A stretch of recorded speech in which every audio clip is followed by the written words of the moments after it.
final act of the high school basketball season opens here today. It's America's original March Madness, and it's the final weekend of the high school basketball season. Hello and welcome to Carver Arena in downtown Peoria. I'm Lee Hall. This is the capital city of high school basketball this weekend. We all kick it off here on the first day of spring with 3A. Number 2, North Lawndale, thinks they're number 1. They're the defending 2A champs. They take on top-ranked Champaign Centennial. And here for the call of Game 1, Kurt Pegler and Bill Hitt.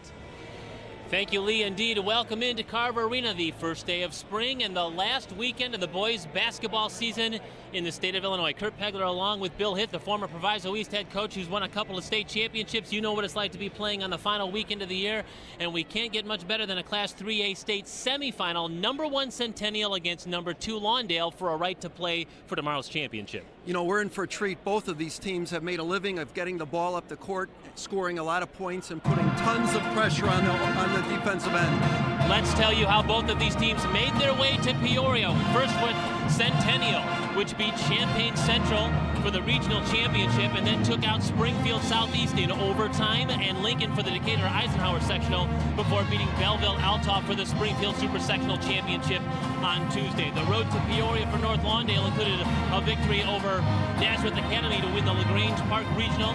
Glenbard South and St. Joe's were the two teams they beat to win the Riverside Brookfield Sectional, and then they defeated North Chicago in the Super Sectional at the Sears Center on Tuesday night. Outstanding first-team All-State players we'll be keeping our eyes on. Let's start with James Kenny of Champaign Centennial. You know, James Kenny does a little bit of everything for Centennial. Leads them in scoring, leads them in assists, going to Ohio University on a scholarship. He's their go-to guy at the end of the game. North Lawndale is a very balanced team. However, they've got an outstanding first-team All-Stater in Jonathan Mills as well. Jonathan Mills is the heart and soul of that North Lawndale team. People say he's the best rebounder in the state of Illinois. I've seen him several times, and I wouldn't disagree. Just a clutch player on both ends of the court.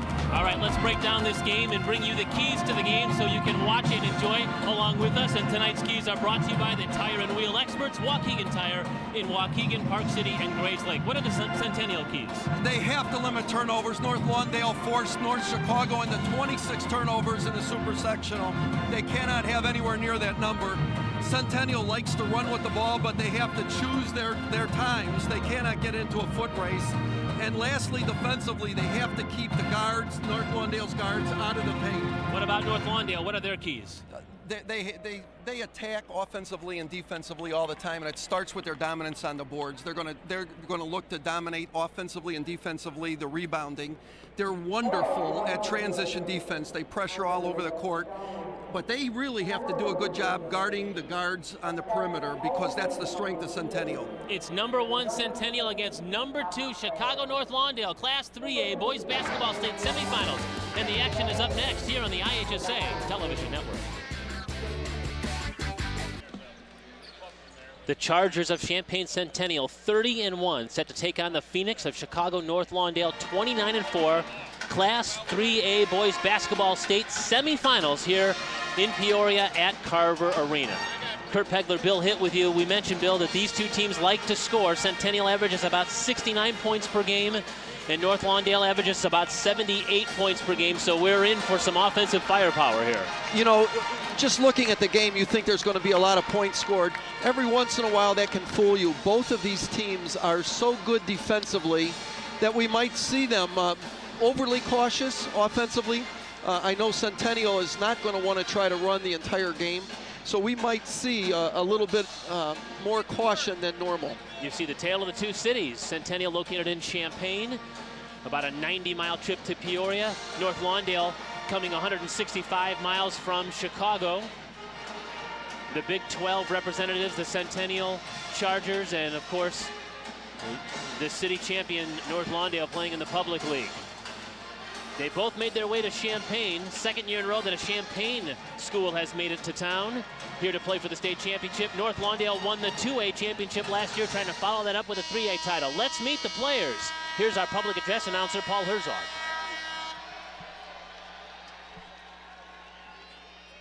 Good afternoon, everyone. On behalf of the Illinois High School Association of the City of Peoria, welcome to Carver Arena for America's Original March Madness.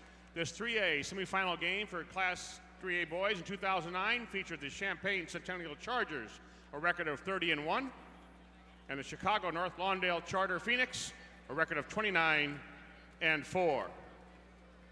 To honor America, please stand, remove your caps, and pause for a moment of silence to remember the men and women of the armed forces serving us here and around the world, away from their families, protecting our freedom.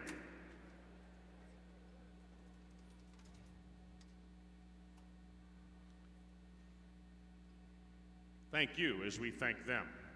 And now please address the flag with your hand over your heart as our singer, Chris Ash, a senior at Edwardsville High School, leads us in the singing of our national anthem. Oh, say, can you see by the dawn's early light what so proudly we hailed at the twilight's last gleaming, whose broad stripes and bright stars through the perilous fight o'er the ramparts we watched were so gallantly streaming, and the rocket's red glare, the bombs bursting in air, gave proof through the night that our flag was still there. Oh, say, does that star-spangled banner yet wave o'er the land of the free and the home of the brave?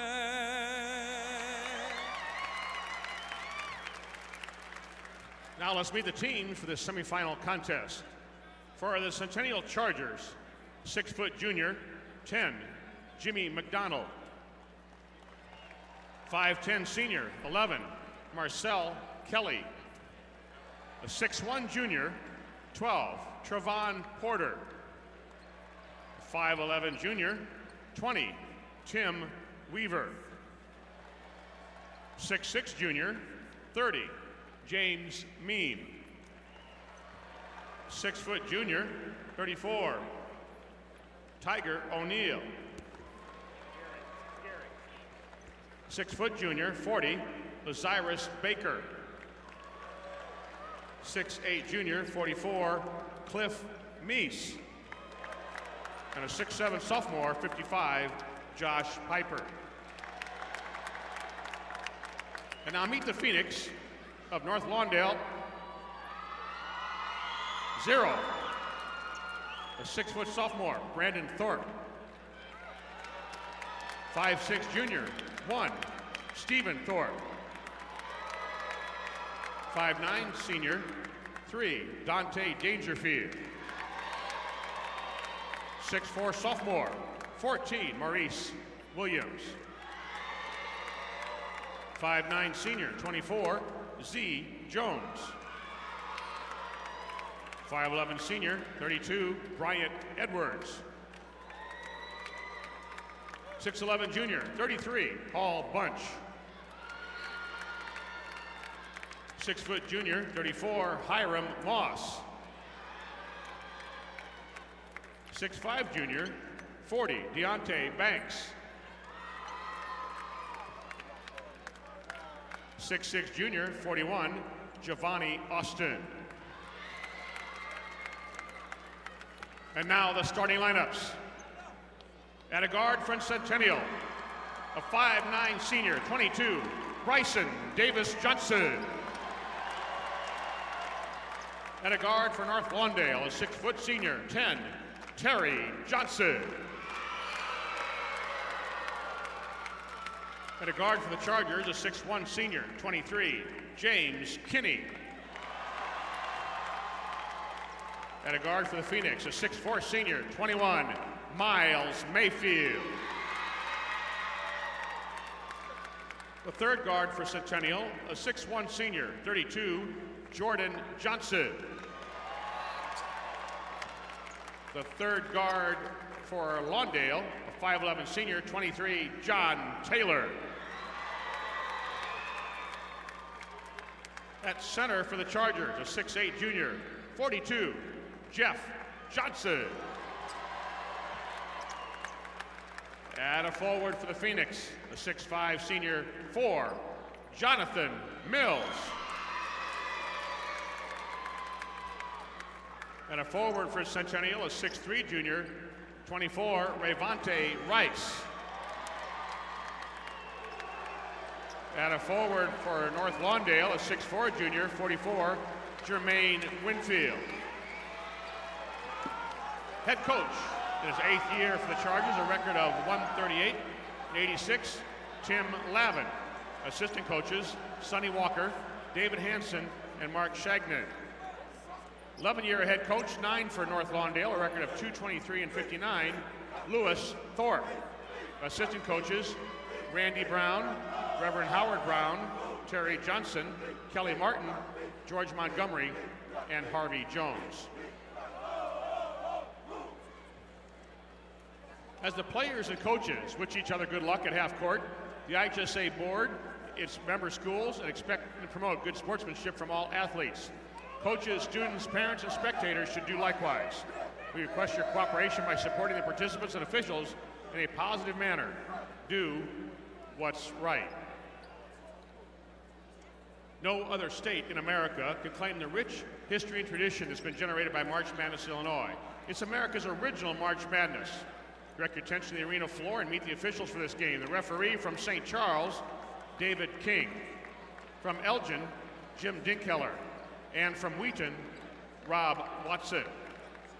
Presenting the game ball for this semifinal game will be Mike Hohenschel, Sales Support Manager for Pepsi Americas, one of the sponsors of the March Madness experience next door in the exhibit hall. All of us thank Pepsi Americas for their contribution to the greatest high school single event in the land. Again, we thank Walgreens for their sponsorship.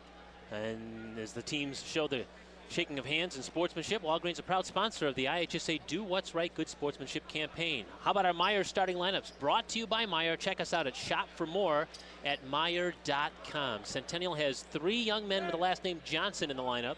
None of them are related. Davis Johnson, Kinney Johnson, Rice, and Johnson again. North Lawndale has another Johnson. Mayfield, Taylor, Mills, and Winfield. So you don't have to call me Johnson, as they like to say. This is an interesting way to start a state championship game, a state semifinal game. A technical foul has been issued against North Lawndale for a uniform violation. Lee Hall is our sideline reporter. He's got more on it. Lee? Well, Kurt, it's kind of ironic. Lewis Thorpe and his coaching staff, well known for their sartorial splendor here in Peoria, but it's a dress code violation that's going to cost them here at the beginning of the game. If you look at the North Lawndale uniforms, the jerseys, the black piping on their jerseys, under their arms, is too wide. It extends into the torso of the front and back of the uniform. By rule, that is a violation. That goes against the uniform rules, and that's why they were assessed the technical foul.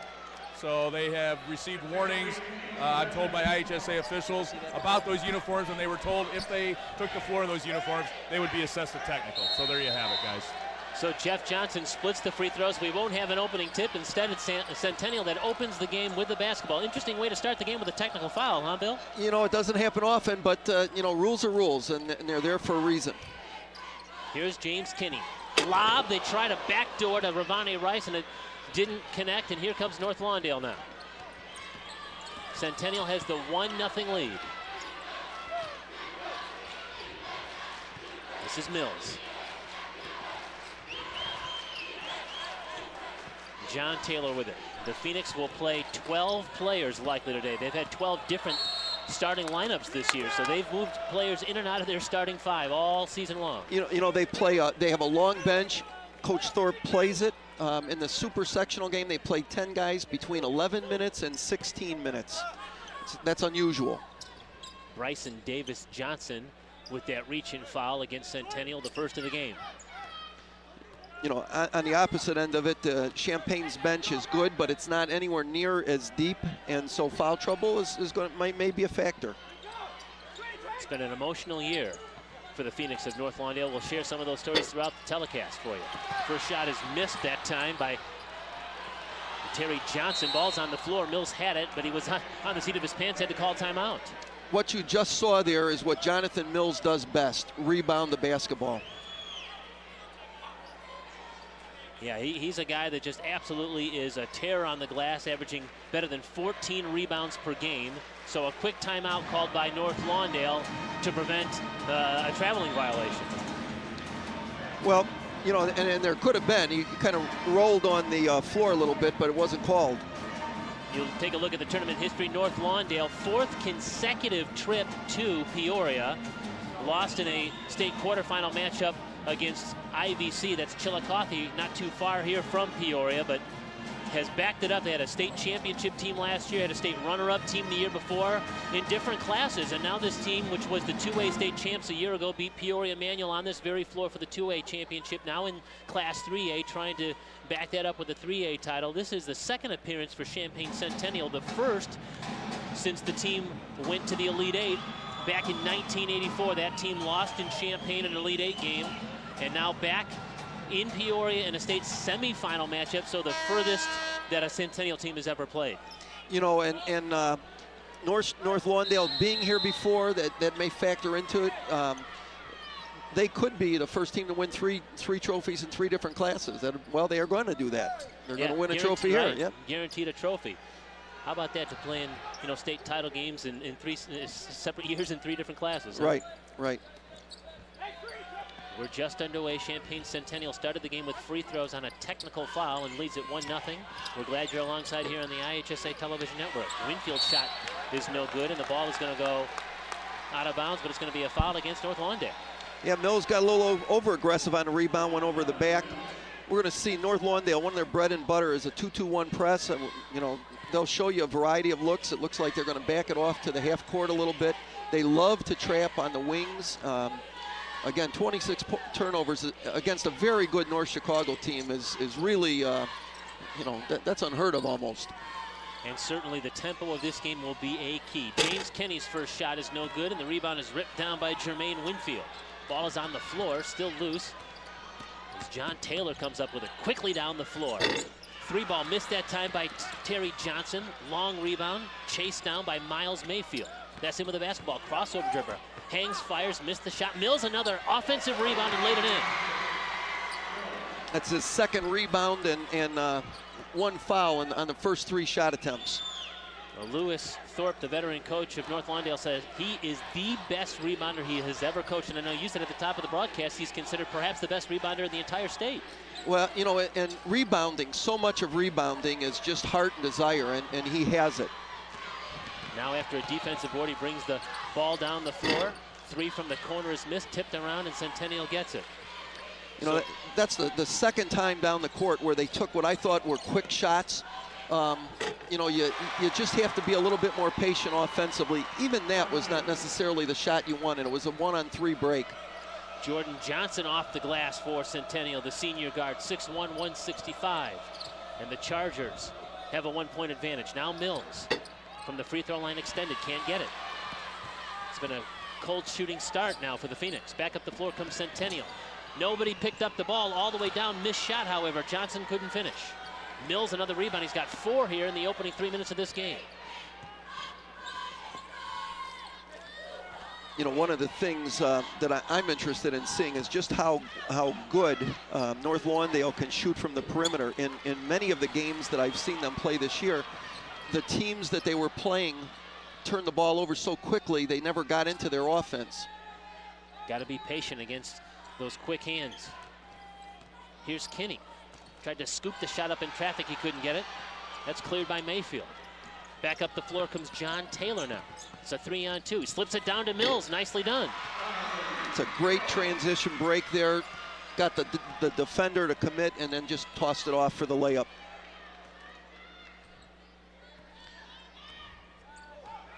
Mills with all 4 of his team's points, 4-3. North Lawndale the advantage. We've played 4 minutes of this Class 3A boys state basketball semifinal. Jeff Johnson, a little jump hook, couldn't go. In transition, Taylor cut off. He'll bring the ball back out top. We're under 4 minutes to go here in this opening quarter. Class 3A boys basketball state semifinal. Winner of this one will play for the title tomorrow. This is Winfield, turnaround jumper, rolled off. The Phoenix 2 of 10 to open the game. Pull-up jumper, Jordan Johnson rolls in. Well, his coaching staff said if he gets the open look, he'll knock him down. He's not a guy that's going to show up on the scouting report as a must-stop kind of offensive player, but you give him an open 12-footer, he's going to make you pay. And any good team needs those kinds of scoring options because they're going to defend the go-to guys. It's those other players that have to step up. Winfield again trying to create. Can't get it to go. Ball is out of bounds. And North Lawndale will have it when we come back. 2:51 to go here, opening quarter. Champaign Centennial, 1-point lead. Back with more from the state tournament after this local timeout.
You know, we've had a good year so far, and we've looked at game film. We're ready.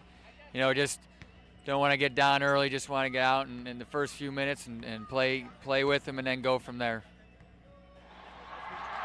Tim Lavin, the Centennial head coach, told us yesterday that how we react in the first 4 minutes of this basketball game is going to be huge. This team playing on the biggest stage of the season against a team that was a state champion last year, and so far, Bill, they've held their own in the first 5 minutes of this game. You know, basketball, especially at this level, is a little bit of a chess match. We see North Lawndale not coming out with extensive pressure. That won't last long. I guarantee you we'll see them extend the court, and then to me, it'll be a question of how Centennial can handle that extended pressure. No turnovers for Champaign Centennial in the opening 5+ minutes against a team that loves to get you to turn the basketball over. Yeah, absolutely. You know, and both teams are tight. We haven't seen good shooting yet. Dante Dangerfield in the game for the first time. Hits the shot as it rolls in. 5'9", 150 senior, considered perhaps the most underrated player on the team. That's what Lewis Thorpe says. Well, you know, they come at you with just a number of guards. How about a three from Josh Piper, who's just checked in? 6'7", 200-pound sophomore, Bill, a guy that can step out and knock down the jumper. He can make that shot. He hasn't shot a lot of them this year, but he has that range, as we saw. He shoots the three-pointer at 35%. That is his 8th three-pointer of the season. Under 2 minutes to go here, opening quarter now. Mills is cut off on the baseline, and shot is blocked and out of bounds. We look now, we're going to see the ball coming in. It's into Mills. Nice up and under move, and then just a great defensive block from behind. And a lob into Mills. John Taylor and Mills making eye contact. Mills right down the lane. You know, just got that ball up. Doing a little bit of face guarding. Trying to take the ball out of James Kinney's hands a little bit. Well, that's hard to defend when they're coming right down the lane. Now we're seeing Paul Bunch, the 6'11", 250 junior in the game for the first time, just erasing a shot. You can see North Lawndale, they can score points in a hurry. 98 points twice this season. We mentioned that they average about 78 points per game. They like it fast and up-tempo. Under 90 seconds to go here in this opening quarter. Shot rimmed out that time. Good look, but Bryson Davis-Johnson couldn't get it to go. Quickly back up the floor. It's going to be Bunch. He's going to finish. Give credit, though, to Z. Jones for the penetration and the assist. You know, it's one of the things Centennial said they couldn't allow was guard penetration. And we've seen it a couple times now, and that's exactly what happens. Zilligan Jones, he goes by Z with a terrific assist there. A minute to go here, opening quarter. And now the pendulum of momentum is swung towards North Lawndale. Got a whistle with the ball on the floor. That's going to be a foul against North Lawndale. What you just saw is what North Lawndale does so well. They just keep attacking the ball. They have a tremendously deep bench, so when they're fatigued, they go to the next guard, and they just make you do things you don't want to do with the ball on the perimeter.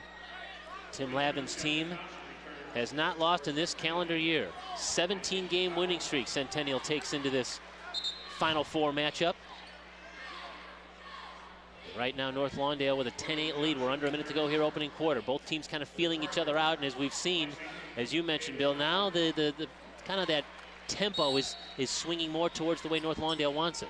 Yeah, they want to make you play as fast as you can. What a great move to the basket. That's Rayvonte Rice, athletic player, a football player as well. And you can see he's got such a great athletic body, terrific move on the baseline. His first 2 points of the game, and we're even at 10.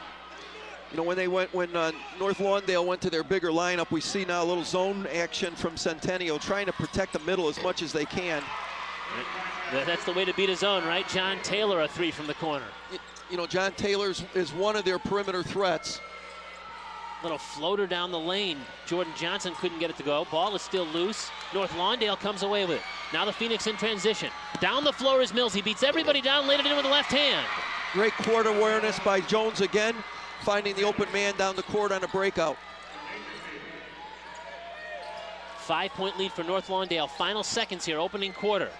Piper's going to try again from the outside. He can't get it, and that's the end of this first quarter. 8 minutes of the book, and North Lawndale has its biggest lead of the game at 5. It's 15-10 North Lawndale. Back with more after these network messages.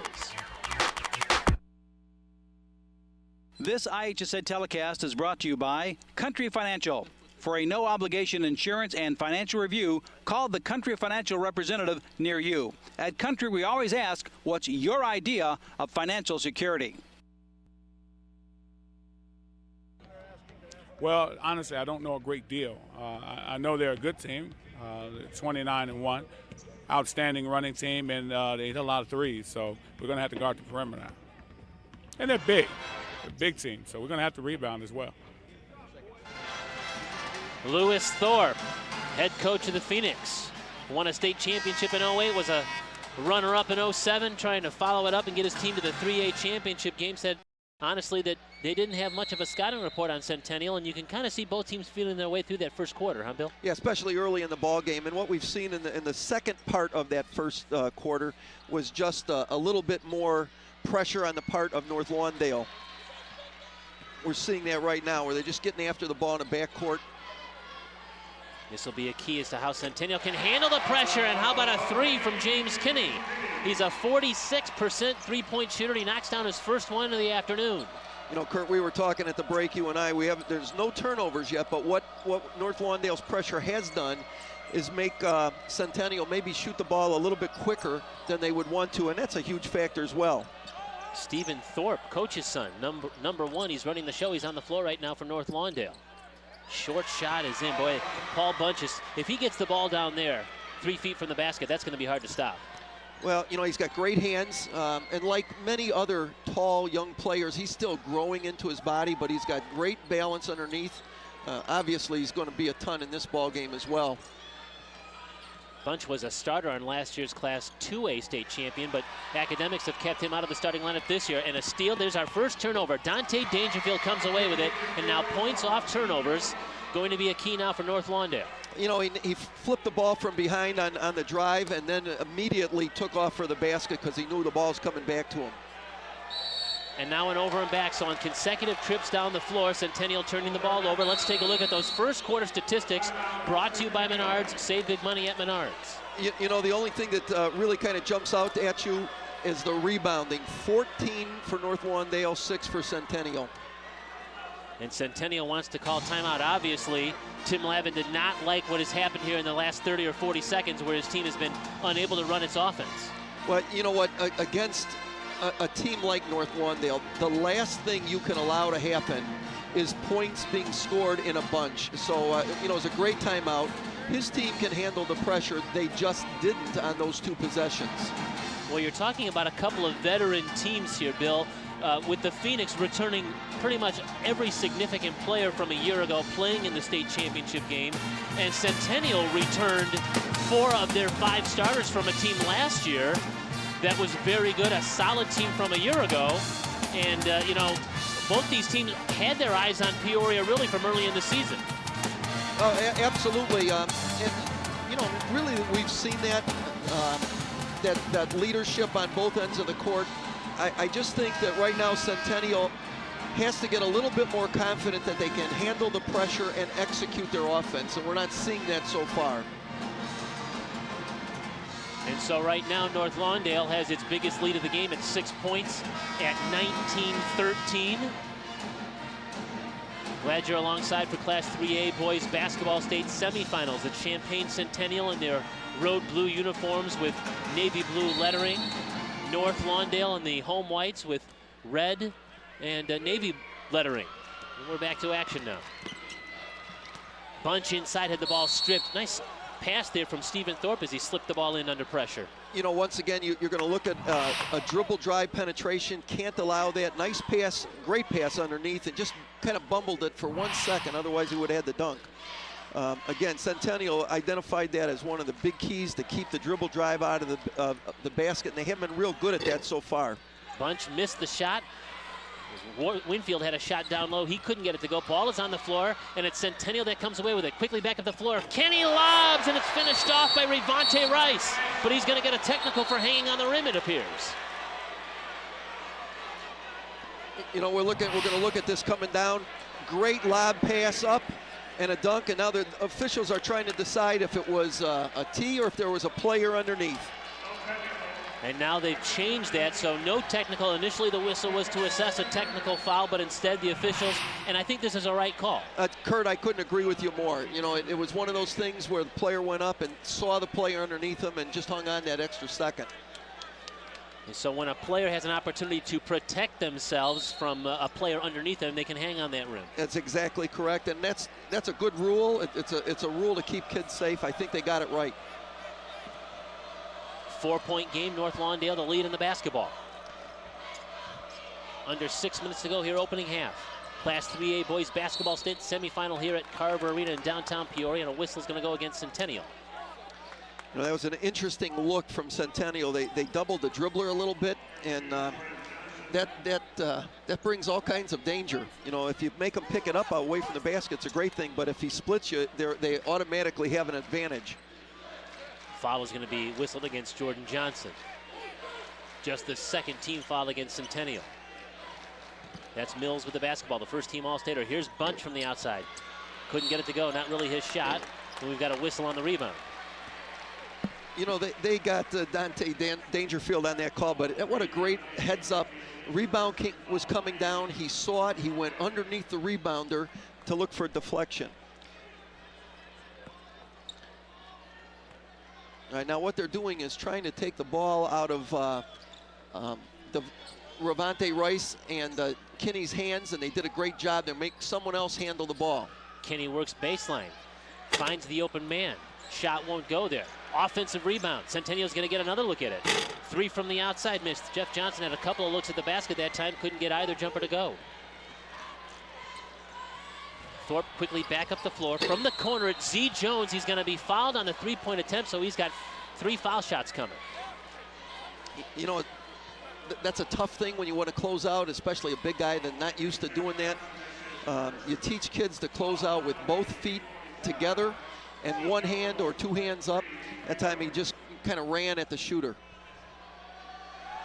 Zillijan Jones, Z-I-L-I-J-A-N, likes to be called Z, so we'll call him Z if that's what he wants to be called. His coach says he is a big game player and probably has the most experience in the state tournament of anybody on his roster. You know, he came out the bench in that first quarter, early second quarter, and created a lot of opportunities by attacking the basket, passing off. He had 2 quick assists, put a lot of great pressure on the guards.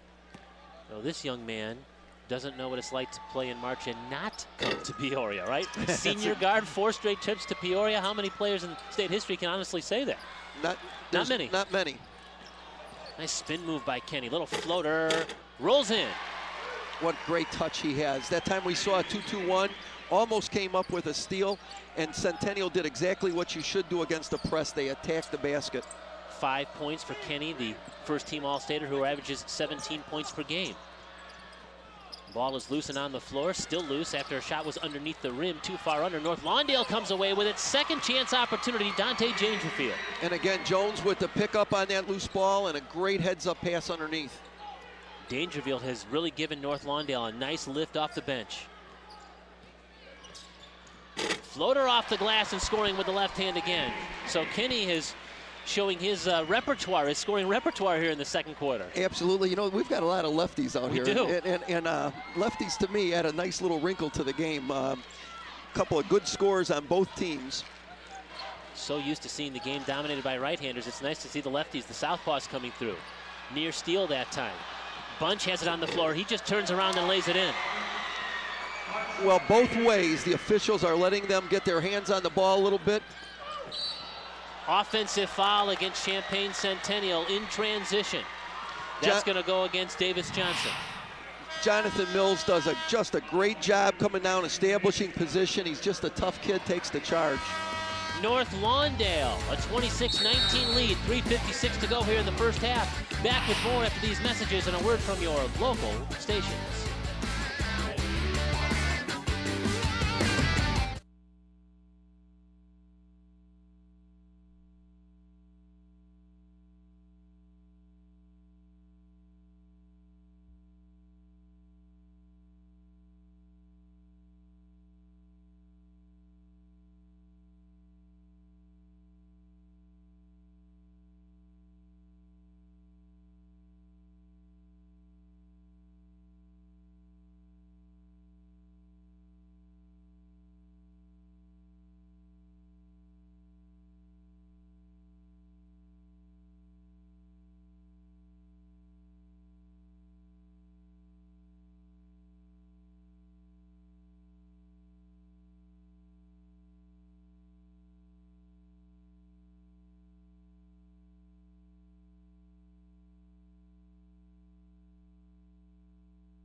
.356 to go here, second quarter. North Lawndale, a 7-point lead. We're in the Phoenix crowd here with Michael McKenzie. He played at North Lawndale, graduated in '04. This has been a wild ride for this team this season. Eligibility issues, Jermaine Winfield got shot.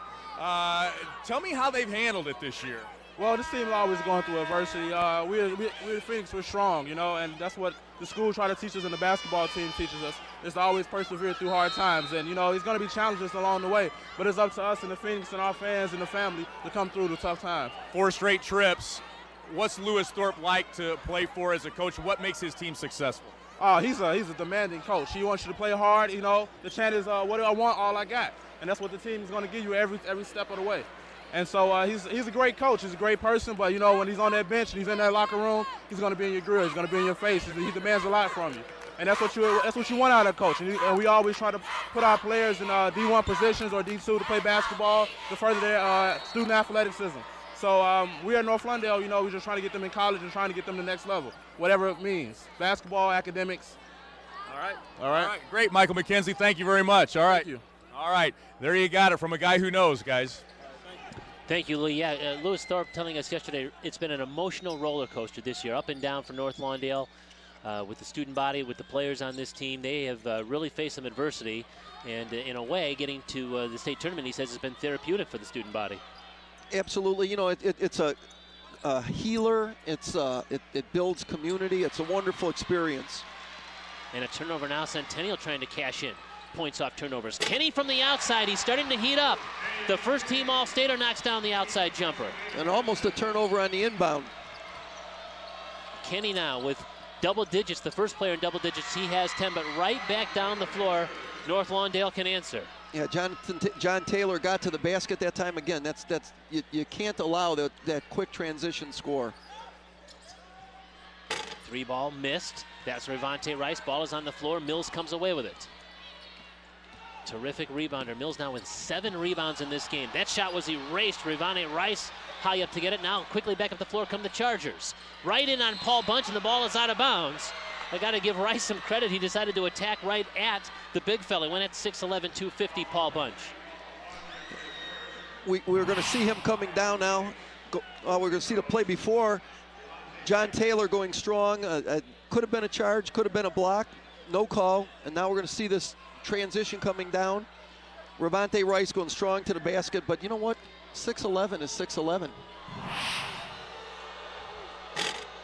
Ravante Rice, a 16.5 point, 7 rebound game performer.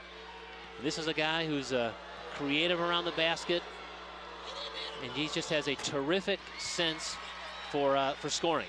You know, he's a great scorer. He's a great rebounder as well. He leads them in rebounding. They need a big game from him. He needs to step up a little bit, short arm that first free throw. It's good to see him hit the second one. Coaching staff says he has great anticipation and great hands, and we've seen that here in the opening half. 5-point North Lawndale lead with the basketball. You know, what we're looking at now is a little zone, maybe to just knowing that their bench isn't as deep, to take a little time off the clock, rest their players on the court a bit. What North Lawndale likes to do offensively against the zone is overload a side. They do that with either Terry Johnson or John Taylor running the baseline. Spread the floor out and try to get a shot inside. That's Terry Johnson. He's fouled. He's going to get to the free throw line. North Lawndale showing some patience there. They're not a team that just will run, you know, helter-skelter up the floor. They spread things out right there and try to get their shot. You know, they play such a tremendously tough schedule. You have to learn how to play different tempos. They do a great job of that. Obviously, they like to run. That's their bread and butter. But they're very well coached. Shot selection, they know how to be patient when they need to be.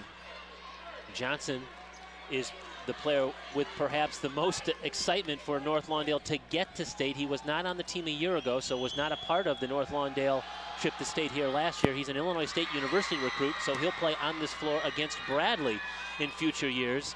But he said he was just excited because he did not partake in the state championship team last year, and now he's got a chance to play perhaps for a state title. And now a steal. Quick hands by John Taylor. He'll finish with the left hand, and he's got a chance for a three-point play. Just a frustration move on that foul by Jordan Johnson. Gets his pocket picked by John Taylor. Comes down and, didn't want to commit a flagrant foul. Probably should have just let him score. He didn't have an opportunity to really get his hands on the ball or in his arm. And now Taylor is another player that didn't play on the state championship team a year ago because of academics. So you've got Taylor and Johnson, key players on the team, and both very excited to be here on this state stage because they were not a part of the Lawndale championship team a year ago. You know, the more I watch them, the more I am so very impressed with how quick their feet and their hands are. And I'm not talking about just one or two guards. I'm talking really about all of them. Bunchy races a shot from Ravante Rice. Quickly back up the floor, a jam from Terry Johnson. And another three-point opportunity, and the athleticism of the Phoenix on display here at Carver Arena. Just a great block by Bunch, and immediately a kick out to Johnson for the slam. Not bad in transition for a 6-foot point guard. Pretty good hops.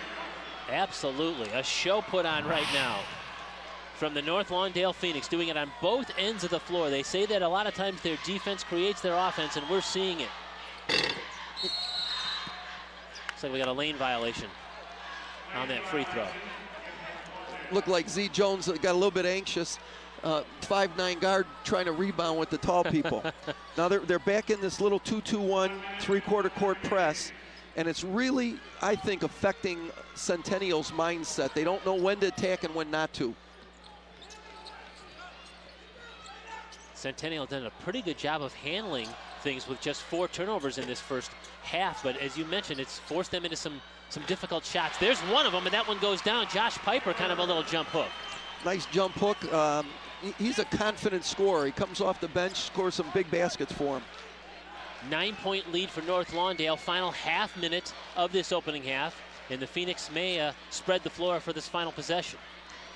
I think they will, and Centennial, just if they can get off this court still in single digits, I think they can go and regroup a little bit. They have the athletes to attack the press. John Taylor penetrates, spins, lost the ball, goes right to Bunch, who laid it in. Right place, right time for Paul Bunch. give him 8 points in this half. Final seconds of this second quarter. 3 is in from Bryson Davis-Johnson, so Centennial take a little bit of momentum to the locker room at halftime by hitting that jumper at the horn, but still it's a 36-28 advantage right now for North Lawndale.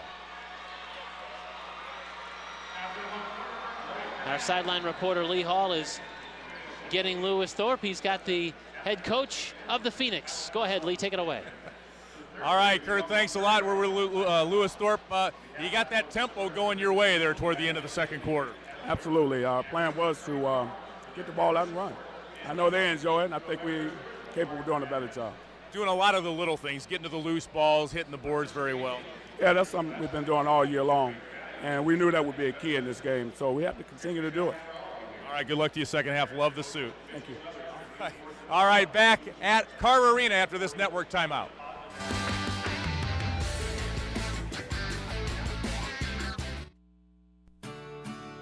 What's your idea of financial security? Financial security. No matter where you're starting from, Country Financial can help you achieve it. Retire when I want. The wedding of my dreams. And welcome back to Carver Arena, North Lawndale, the 36-28 lead. Welcome to our National Association of Realtors halftime show. The National Association of Realtors wants to remind you that buying a home is an investment in your future. When ready to buy or sell a home, contact a realtor, a member of the NAR. Lee Hall here with you at Tournament Central at halftime, along with former Crane coach from Chicago, Anthony Longstreet. Pretty entertaining first half there, Coach. Yeah, absolutely. They started off kind of slow, but I believe when North Lawndale went to the second unit, they really picked up the pace with bunching those guys. It looked like shot selection was a bit of an issue for Champaign Centennial, at least early on. Then they were able to get in the lane and create some shots. Kinney hit a few in there, and they were able to get their offense going kind of there midway through the first quarter. Yeah, I think the key for Champaign, Kinney got a lot of open transition buckets. They struggled in their half-court offense at the very beginning, but as they got into the transition game, he got some open looks, and he did a good job of knocking down the shots. Talking to Lewis Thorpe there before the break, they got to a lot of loose balls. It seemed like every loose ball there in the first half, the Phoenix were on it. Well, I think that's one of the assets that North Lawndale has. They have a long bench, and those guys are always fresh. So, we'll see more evidence of that in the second half as the game goes on. And a quick strike offense, too, for the Phoenix. They were able to really put some numbers together there very quickly as we saw the first half come to an end. Yeah, like I said, I think when we go deeper into the fourth quarter, it'll be more evident with the bench play. All right, well, it's good to have you back here again. You're looking great as always. All right, thanks for having me. I like the purple. We'll see some more of that tomorrow on this side of the TV screen. All right, that will do it for this portion of our halftime segment. We'll be back with more from Carver Arena after this local timeout.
And welcome back to Carver Arena, our National Association of Realtors halftime show. North Lawndale, the Phoenix, with a 36-28 lead over Centennial. Lee Hall, Anthony Longstreet here at the half. Kurt and Bill Hitt talked about scoring and how these teams like to score. We were not disappointed in the first half. No, absolutely. I think both teams want to get up and make it an up-tempo game, so that should make for a good second half. Let's take a look at those numbers from the first half, brought to us by Menards. Save big money at Menards. Centennial shooting it pretty well, Coach. 11 of 26, 4 of 10 from three-point range. But look at the rebound differential there. Yeah, absolutely. I think Jonathan Mills is a key to that. He will do most of their rebounding for him. I think first quarter he had 5 offensive rebounds, so they're going to have to do a better job of keeping him off the offensive board. 9 assists on 5 baskets for the Phoenix, and those second chance points too, Coach. 8-2 in favor of North Lawndale. Yeah, right now they have the advantage. Bunch came in and gave him a big lift off the bench, so it's going to be tough for him. You're in the locker room right now. You're talking adjustments. First of all, let's go to the individual scoring leaders. Kinney, as we mentioned, with 10 for Centennial. He got some good open looks. Bunch and Mills with 8 each for North Lawndale. Taylor throwing in 7 in the first half. What are you looking for adjustment-wise from Centennial? They went zone. Lawndale looked like they handled that pretty well. Yeah, Centennial, they tried a couple of things. They went to 2-3, and the first time they went to 2-3, North Lawndale hit a three-pointer. Then they went with a little run and jump, and they wasn't too successful with that.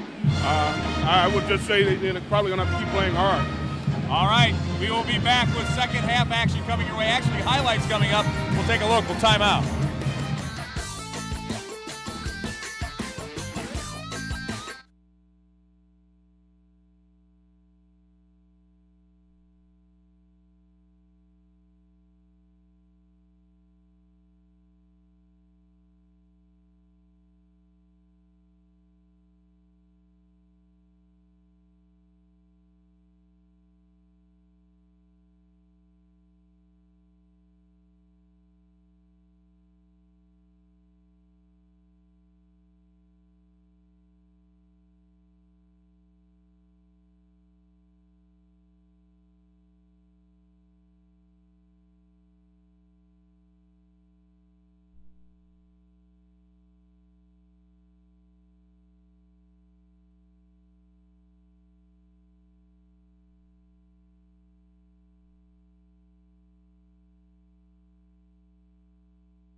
Halftime of the Class 3A boys basketball state semifinals. North Lawndale 36, Champaign Centennial 28. Kurt Pegler along with former Proviso East head coach Bill Hitt.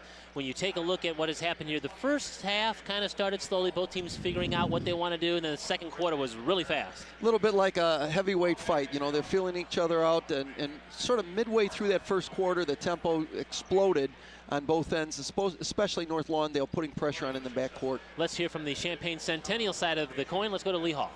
All right, Kurt Pegler, Tim Lavin, your team, when you look at the stats, second chance points problem, it seemed like they got to every loose ball in the first half, too. We talked about that before, and we just talked about it. This type of talent, we cannot allow second chance shots, and we got to scramble and get the loose balls, and so far they've done a better job of that. Any adjustments you can tell us about? No real adjustments except getting to the boards and keeping the second shots and getting after loose balls. Okay, good luck to you second half, Coach. Thanks a lot. All right, back over to you, Kurt. All right, Lee, let's take a look at some of those highlights which shaped the opening half of play here. We have a nice dish down to Jonathan Mills, who finishes with the basket. He had 8 points and 8 rebounds. We see another penetration for a two-handed dunk by Paul Bunch. Again, Z Jones came off the bench and just did nice things for them. Went to a zone. We see Jonathan Taylor bury a 3 from the corner. Kinney comes down, that was on a transition, and he pulls up and drains a 3. He's kept them in the game a little bit with his shooting. Now we see a great lob and a finish with a dunk from Ravante Rice. And Kinney, again, real strong move to the basket. Nice little soft teardrop off the glass. Now we're gonna watch 1, 2, 3 up the court. and a finish and a foul, three-point play. We saw a couple of those breakouts that really hurt Centennial in that second quarter. And North Lawndale has the halftime lead, 36-28 over number 1 Champaign Centennial. Back with third quarter action after you hear from our network sponsors.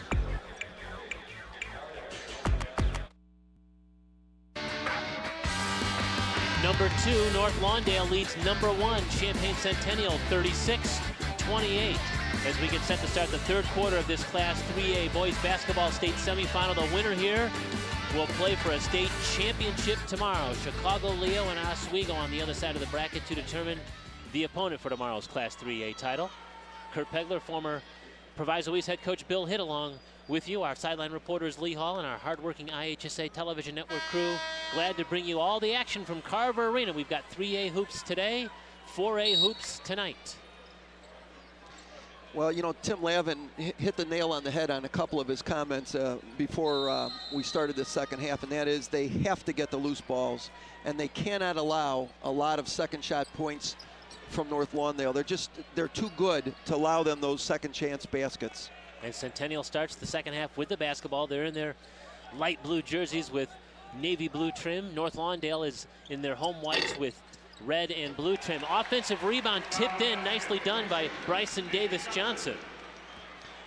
They needed that. They needed a good start. They hit that three right at the half, you know, and so it suddenly it's not quite as bad as it could have been. 5 points now for Davis Johnson. There are 3 Johnsons on the floor for Centennial and 1 for North Lawndale. None are related, so you're going to hear that last name repeated quite a bit. John Taylor the miss. Offensive rebound by Mills, and he laid it in. He had a terrific first half, and he starts the second half the same way he played the first half. You know, Ravante Rice had his body on him and just wasn't strong enough or didn't hold him off long enough. Took a kind of funny hop on him, too. Mills now with 10 points and 9 rebounds, and that's him on the floor trying to come away with it. In fact, he may have been stepped on. He was holding his hand as he was diving for that loose ball. Ball is out of bounds to Centennial, but Jonathan Mills is hanging onto his hand as he walks down the floor. We remind you that the start of this second half, the coverage of the IHSA basketball tournament sponsored by Walgreens and Zero Cal Water. Zero Cal Water exclusively available at Walgreens, a proud sponsor of this IHSA network broadcast.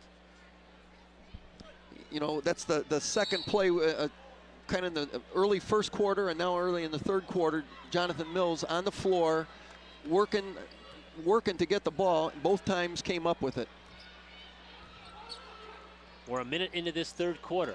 Champaign Centennial trailing by 8. They're going to get the basketball back on this turnover by North Lawndale. And Miles Mayfield just got his feet going a little bit too quick. He's done a great job all year coming off the bench, and he's a great passer. Had several assists in the North Chicago Super Sectional game, and he's one of their better defenders. I asked Lewis Thorpe to compare this year's team with last year's North Lawndale State Championship team. He said, you know what, this team might not have the focus that last year's has. More talent, but maybe not the focus. We'll see if they can stay focused here for the final 16 minutes of this game. Back up the floor quickly after the missed shot, but a travel violation. So there's another one of those unfocused turnovers, if you will. Right. He's just getting his body going a little bit too quick. He wants to slow down a little bit. We're seeing Dante Dangerfield, the senior guard, check back in. He was a nice lift for Lawndale in that first half. Came off the bench and really gave his team some quality minutes. You know what Tim Lavin wants his team to do is very, very difficult. What he wants them to do is to attack the pressure, but make good decisions with the ball. And well, that's it's a good decision to have James Kinney take shots, right? Well, with that kind of a result. But that's a very, very difficult thing to do. But that's what they have to do if they're going to win this ball game. Kinney's 3 now gives him 13 for the game and pulls the Chargers within 5 at 38-33. This is Terry Johnson now. Hangs, fires, scores. He's got great body control. Just gets, you can see, gets where he wants to go, and then he turns his shoulders.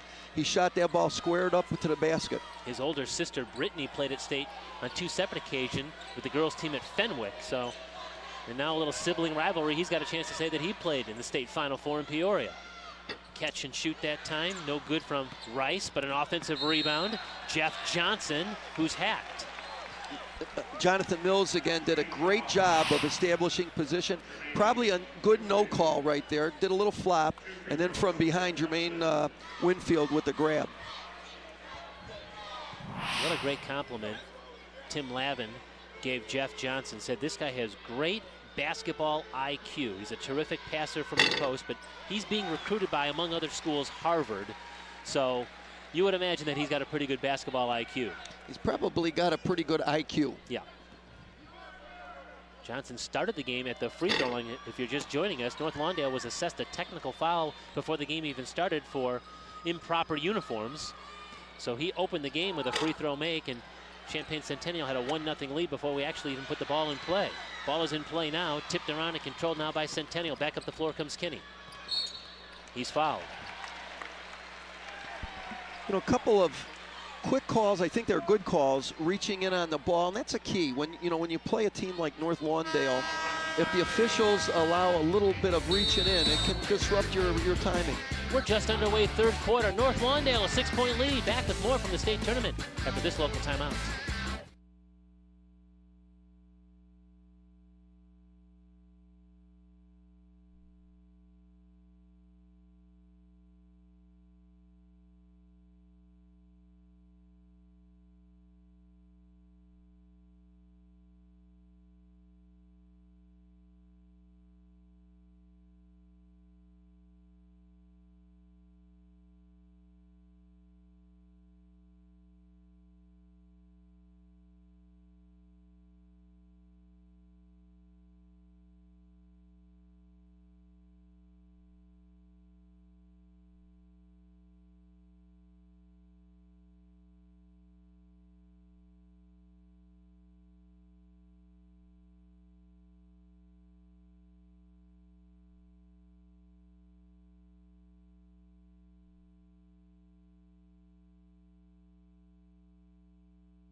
Here's a look at our Walgreens Picture Perfect moment. Walgreens, a proud sponsor of the IHSA's Do What's Right, Good Sportsmanship campaign. North Lawndale has brought a nice crowd, and they've been doing a lot of cheering as the Phoenix have a 40-34 advantage. Actually, Centennial brought quite a crowd. In fact, the Centennial fan base was the first one in the doors and the first one in their seats. You know, they just were anxious for it to start. I was too. Champaign Centennial trying to give a little respect to Champaign basketball. Second consecutive year that the city of Champaign has had a Final Four team here in the Class 3A tournament. Last year it was Champaign Central. This year Champaign Centennial. Outside jumper is missed by Jeff Johnson. Boy, they don't waste time getting the ball up the floor, North Lawndale. No, they really don't. And you know, I think Coach Longstreet had a good comment about fourth quarter. Will the bench play a difference? I'm looking at the stat sheet, and Centennial's played really only 6 players. We've seen 10 for North Lawndale playing kind of equal minutes, and at this tempo, that could be a factor. Lewis Thorpe has a very deep bench. Here's a steal on the inbounds. Nice denial. Rice comes away with it. Now it's Kinney to walk the ball up the floor. Champaign Centennial, a 6-point deficit here, trying to carve into that North Lawndale lead. Here's Kinney, crossover dribble, kick out. Johnson. Now it's from the other side. A Rice three is missed, rimmed out. Back to get it is Terry Johnson on the defensive backboards. Now quickly back up the floor. North Lawndale just turned it over. That's one of the few errors they've had in transition. He just lost his grip on the ball. On that last possession, I looked up, and all 5 Centennial players were on the perimeter. There's nobody in the post, opening up the court. That's not a bad idea, but I don't know if you want a 3-point shot when you've got nobody in rebounding position. Sometimes statistics can lie. Champaign Centennial has just 4 turnovers here, Bill, and they've got 9 points off the turnovers that they've created, and yet they're still trailing this one by 6 points. We thought, if anything, the turnovers would be mounting against Centennial because of the style that North Lawndale plays, but right now Centennial's kind of winning that battle. Yeah, you're exactly right, Kurt. The only thing I will say, and I said it earlier, the pressure is getting to them in terms of shot selection. They're just not getting looks that I think are looks that they've been used to having during the year. That's why I say sometimes the stats can lie. You've got to look a little bit deeper into maybe the trickle-down effect from the pressure that North Lawndale is applying. Right, I agree. But I think this bodes well for Champaign. They're down 6. I think they're starting to convince themselves that they can play with this team. And certainly Kinney is just on fire right now. That's his 4th 3, I believe.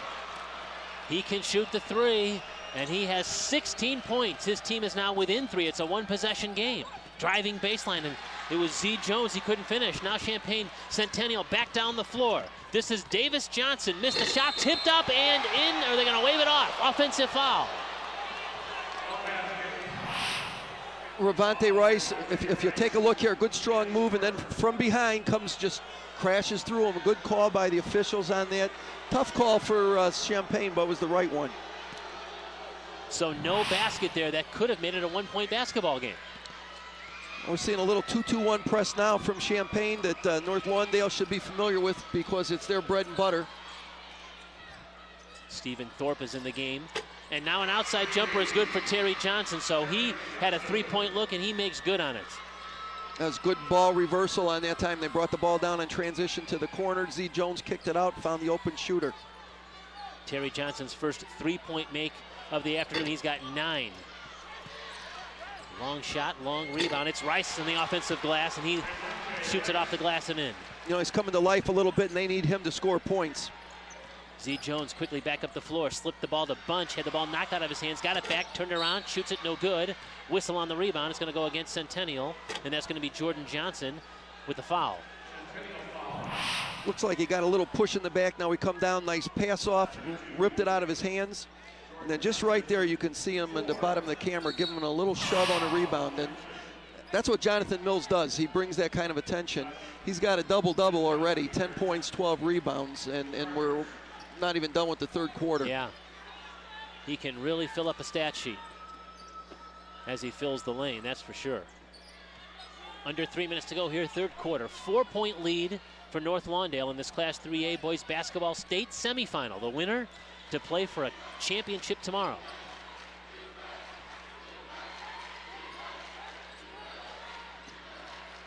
Jones slips it. Guess who? Mills. Again, what a great pass by Z Jones.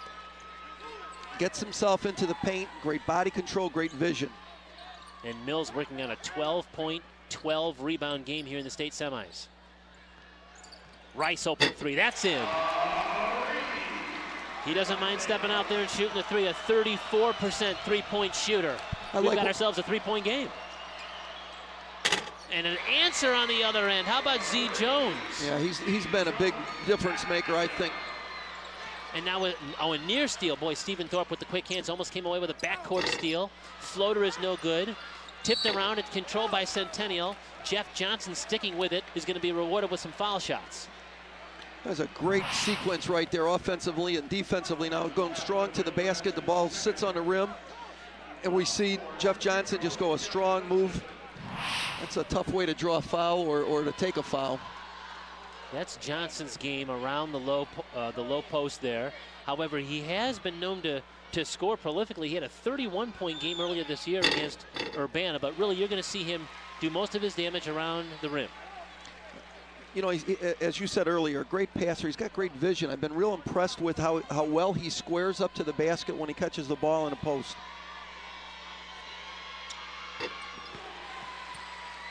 I like what Champaign's doing. They're varying their defensive pressure. They're back into it. Looks like they're going to go a zone on this. Now they're going to show a man-to-man. Z Jones, his 3 is good from the wing on the right. Well, in my estimation, you knew what you're going to get from Jonathan Mills. He's been a difference maker off the bench so far. Shot is erased that time by Bunch. Davis Johnson just had it blocked right out of his hands. Now Jones running the floor. Quickly up the floor. Here's Thorpe. Mills had the ball knocked out of his hands. Quick hands by Davis Johnson. I agree with you. I think what Z Johnson has brought to the floor has been a difference maker for the Phoenix here this afternoon. Right. You know, those baskets, those 3s are huge. But even without those, he's done a great job. when he's in there, he's putting pressure on Kinney defensively as well. The lob down low to Bunch. In fact, he may have been too close to the rim. He turned around and found himself really right under the basket almost. You know, it's kind of funny, but you need to come up that line a little bit if you're a big man, so you have room to step either left or right when you receive the ball, and you're exactly right. He was too far underneath. Baseball pass intended for Piper was off his hands momentarily. It's Rice who comes down with it. Now Kinney, he's got the hot hand from the three-point line, missed it. Tipped around, Bunch at 6'11" comes down with it. Now it's Terry Johnson back up the floor. Snaps a pass down to Mills. Great left-handed pass underneath the basket, and Mills with those good hands and finish. Boy, it was a three-point game just a moment ago, and in the blink of an eye, North Lawndale has extended its lead to 53-44. This is important how they finish right now. Kenny works the baseline and draws a foul. Looks like they're going to get him for a little shove coming in. Little body on the drive. So James Kenny, 71% foul shooter to the free throw line. He played on a freshman team for Centennial that was 8-20. He played varsity as a freshman, and this team was 8-20, and by the time he's a senior, they're playing at state. Well, that tells you just what you can do if you're willing to pay a price and work. And Tim Lavin said, you know, in any high school, you're going to have athletic classes that go in cycles where you have some good athletes come in, and you might have a class that's not as talented. He said, you know, we just didn't catch many breaks 3-4 years ago, and that team won just 8 games. But you just put all that stuff in the bank, you chalk it up to experience, and now these guys are playing on the biggest stage of the season in the state Final Four. And Centennial causing all kinds of backcourt pressure now. North Lawndale gets it across the timeline. Off the glass, tipped up by Bunch, couldn't finish it. Mills got a hand on it though. They don't stop attacking the glass. They just keep going and going. Rice was fouled before he could get the shot off with 2.8 seconds to go in this third quarter. You know, very little thing, but what great court awareness. He knows that the clock is running down, gets the ball up and gets his shoulder square, almost got a shot off, almost drew a three-point foul. See if the Chargers can get something here in the final 2.8.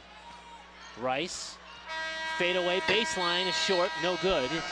And 3 quarters are in the books with North Lawndale enjoying a 10-point lead, 55-45. Back with more from the state semifinals in Peoria after these messages from our network sponsors. Let's take a look at our third quarter stats brought to you by Menards. Save big money at Menards, 10-point lead for North Lawndale. Yeah, and the number that continues to jump out is just the dominance North Lawndale has shown on the boards, 34 rebounds to 21. A lot of those are offensive. We saw right at the end of that third quarter, Jonathan Mills just staying with the ball, tipping it back in. You know, they're tough to keep off the glass, but that's certainly something Champaign has to do in this fourth quarter. And North Lawndale with 14 assists on their 23 field goals. They've done a great job of changing that offense into defense when they come away with a turnover. And again, the pressure that they have applied have kind of gotten Centennial maybe a little out of whack on the offensive side. Let's talk a little bit about a trivia question here. This National Association of Realtors trivia question. Champaign High School made its only boys state basketball championship game appearance in what year? 1942, 1946, 1948. We'll have that answer for you in just a moment. Fourth quarter action, reach-in foul. It's going to be whistled against Rice. And here's the answer to that question. Champaign High in 1946, Eric Holmes' team beat Arthur Trout of Centralia 54-48. A couple of classic names.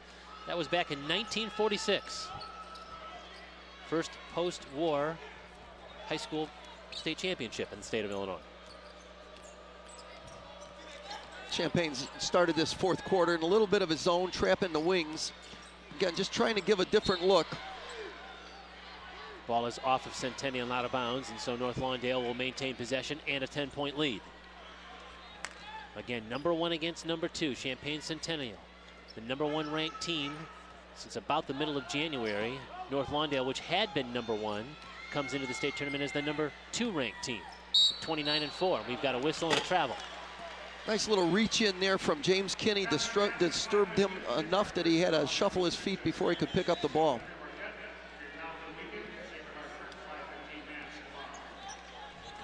pace of the game has slowed just a little bit. Again, we mentioned at the top of the broadcast, both of these teams very prolific on the offensive end. Here's Kinney. His three is in. You know, Z Jones obviously knows Kinney's a scorer. That time he went under that high screen. You can't do that. He's got that deep range. Got to go over the top, or the defender guarding the screener has to step out. That was too easy. 5 3-point makes now for James Kinney. He has 20 of his team's 48, and now the Chargers try to take advantage of the turnover.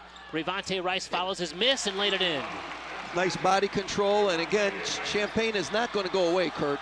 That was a great execution on the break, strong with the ball, stayed on it, finished it. It's now to a 5-point lead for North Lawndale. We've got a whistle away from the play. It looks like it's going to go against the Chargers. Yeah, Jeff Johnson just giving a little bit of too much body contact against Jonathan Mills down there in the post.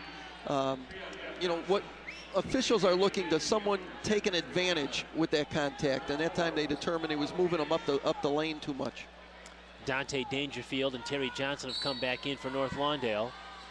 Dangerfield and Z Jones have been terrific players in reserve roles here this afternoon for North Lawndale. Piper, the rebound, he brings it back up the floor. Rice for three, and it's a 2-point basketball game now. You know, Revante Rice was just kind of struggling early in the game. Made a couple of baskets now. You can see him more confident, went up, squared his shoulders, and drained that. He's got 15 points now, and they need him to score. That's his second 3-point make of the game. It's a 1-possession lead now for North Lawndale. There's Mills off the feet from Dangerfield, but he couldn't finish. Paul Bunch, right place, right play. It's tipped out of his hands. Ball is on the floor. Jump ball, alternate possession. And Champaign Centennial is going to come away with it.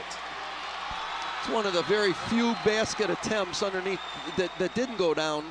And then Paul Bunch makes a big man mistake. He rebounds it high and brings it down to his ankles and turned it over. You know, Champaign went to a little bit bigger lineup to start this fourth quarter just to match up with Mills and Bunch. So far, it's been effective for them. And Centennial, once down by 10 points just moments ago as we started this fourth quarter, now has an opportunity to take the lead with a three, tie the game with a basket, and could have the lead with a 3-ball here. The Chargers have done well from the 3-point arch here. They've got 9 3-point makes in this game. Piper, pump fake around Bunch, hangs, fires, and it's going to be a foul, and it's going to be an offensive foul against Piper. Mills, again, does a great job of establishing position. We're going to see first Piper with a great up fake, gets Bunch in the air. You know what, he might have slid on there just a little bit. Those are very difficult for officials to call the charge block, but Mills, again, gets there, gets his feet down. Might have given him a little shoulder roll on it. Boy, Mills, you've got to tip your hat to the young man. 16 points and 13 rebounds, so he's a stat stuffer, but not many guys want to go out there and take a charge, especially when you got a big fella 6'7" coming at you. You know, he has done so much work that a lot of it shows up, but some of it does not in the stats. The Chargers come away with a steal, and there's going to be a foul in the backcourt against North Lawndale. Foul on John Taylor as he reached in and poked Bryson Davis Johnson, who was the man who came away with the steal on the defensive end. You know, we're in a bonus now, and that's a big key because so much of what North Lawndale likes to do is pressure the ball. They're a little more susceptible to getting in foul trouble. That's the 7th right now. We have over 5 minutes to go. And now you start to wonder about the psyche of North Lawndale here, Bill, especially in the postseason when they've been just hammering teams, blowing teams out. The last real close game they had was in the Public League playoffs against Hyde Park, an overtime victory, 54-51. But when the regionals and sectionals kicked in, they were not used to being in a game with 5 minutes to go. Well, the closest margin of victory they've had in the state tournament series is 17 points against Nazareth in the regional. They've averaged 30.8 points a game better than their opponents. So I think that's a valid point. They certainly are battle tested. This is not the first time they're playing a close game, though. It's a brand new game. We're tied at 55 with 5 minutes to go in this Class 3A boys basketball state semifinal. Number 1 Centennial, number 2 Chicago North Lawndale. Kurt Pegler, Bill Hitt, and our IHSA Television Network crew live from Carver Arena. The three is missed by John Taylor. Long rebound out. Winfield came away with it. He's fouled. Another loose ball that went North Lawndale's way. Just a great hustle. It looks like Davis Johnson may have been poked in the nose or something. He was holding on to his face. Lewis Thorpe doesn't look real pleased with his team's effort here. You know, they again, that 3 ball, great equalizer. You know, came down, I think they hit 3 to start this quarter. That, you know, you can do a lot of things right, and the other team's shooting the ball well from the perimeter. It can make you look bad. Been a quiet game for Jermaine Winfield, but he cashes in at the foul line, and he's given his team a 2-point lead with 4:48 to go. Don't go anyplace, folks. We've got a fantastic finish coming your way. Back with more from the state tournament after this local timeout.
Battle of the top 2 rated teams in the final Associated Press high school basketball poll in Class 3A. North Lawndale at number 2 in the state with a 2-point lead over the top-ranked Chargers of Champaign Centennial. You know, and just looking at these stats that we have in front of us, Kurt, the biggest thing right now is 9 for 19 on 3 balls for Champaign Centennial, and maybe just as importantly, 17 points off of turnovers for them. That's got them back in the game. A 10-2 run for Champaign Centennial to open this 4th quarter has put them right back in this one. They were down double digits. They had a 10-point deficit at the end of 3 quarters, but now it's a 2-point game.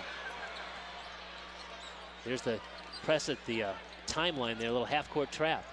You know, North Lawndale did a great job of making someone who did not want to handle the ball bring it up in Piper. Davis Johnson nearly had the ball stolen away, got it back. Rice on the baseline, cut off by Winfield. Shot wouldn't go up. Mills high up to get it. Defensive backboard work. 13 rebounds for Jonathan Mills now. Here's Z Jones bringing the ball back up the floor. North Lawndale, the Class 2A state champs last season, moved up to 3A now, trying to get back to that state championship game and play for a 3A title tomorrow.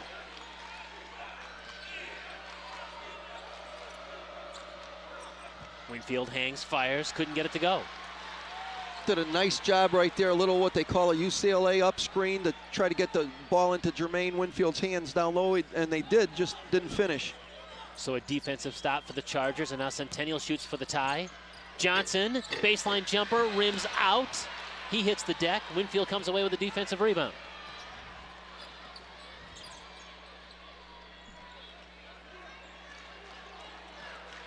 Z Jones penetrates, slips it down. Winfield is fouled, and he's going to go back to the free throw line.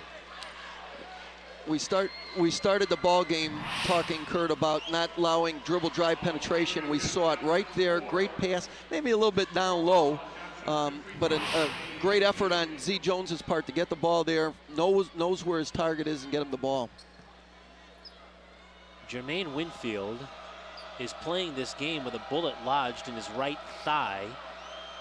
He was the victim of a shooting incident on the 20th of January after a game, and doctors did not want to remove that bullet for fear of nerve damage.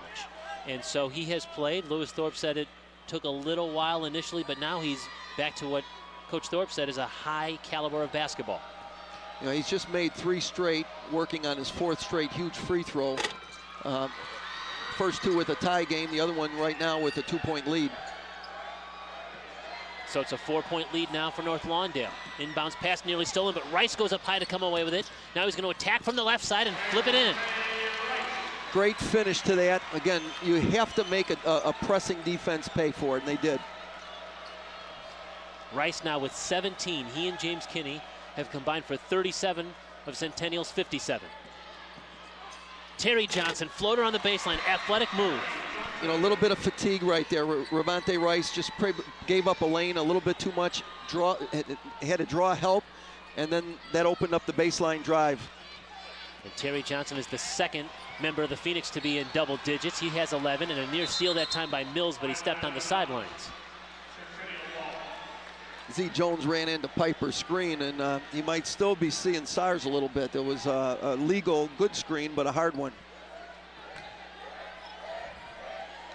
2:45 to play here in this game. Been a terrific basketball game between the number 1 and 2 ranked teams in the state that finished the season here. Class 3A boys basketball state semifinal. Winner again plays for a championship tomorrow. That foul's going to go against Jermaine Winfield of North Lawndale. You know, there's still so much time. Both teams have a number of timeouts left. You have 2:40. I think we're going to see North Lawndale come down depending on what happens with these free throws offensively, maybe spread the court a little bit and look to drive again. Ravante Rice has kind of a football mentality. He's a running back in football. You see his body, you see the way he plays basketball. He kind of translates that football energy onto the basketball floor. He's being recruited by Drake, Kent State, Virginia, Wake Forest. He's getting a lot of looks. Just a junior. He'll be back for one more season. You know, he's a big, strong kid. He's got great body control, great balance. The Phoenix break the pressure. Winfield, but there's going to be a foul. It's going to be an offensive foul. That time John Taylor is going to be called for the charge. Taylor comes on. The officials have been very consistent with the charge block. Got his feet down. Again, maybe a little lean, maybe not, but established position before the player left on his pass attempt. That's the third foul now against Johnson. We're seeing Jordan Johnson leave the game, and as you mentioned, kind of that double low post now in effect for Centennial as they have Jeff Johnson at 6'8" in the game along with 6'7" Josh Piper.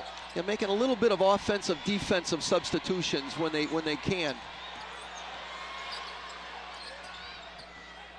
James Kinney has not disappointed anyone. If anybody had doubts whether or not he's a first-team All-Stater, he has put up 20 points here this afternoon. That's him working on the left side and drawing contact. It's going to be a foul. It's going to go against Jermaine Winfield, and back to the free throw line will go Kinney.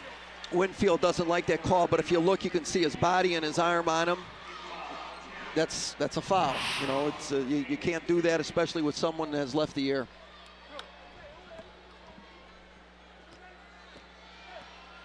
You know, James Kinney has really taken this team on his shoulders, not just today, all season long. Tim Lavin couldn't praise him enough yesterday, saying, you know, a lot of times key players will shy away from the leadership. They'll stuff the stat line with scoring and rebounding and steals and assists, but they're not crazy about doing the leadership things.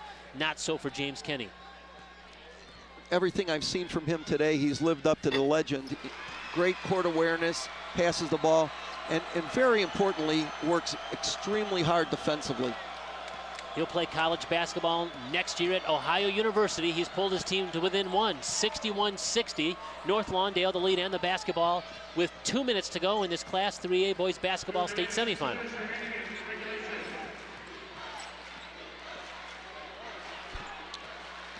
Here's Jones. See how patient the Phoenix get now. They've got good ball handlers on the floor in Jones, in Taylor, who's got it here, in Terry Johnson, who's got it now.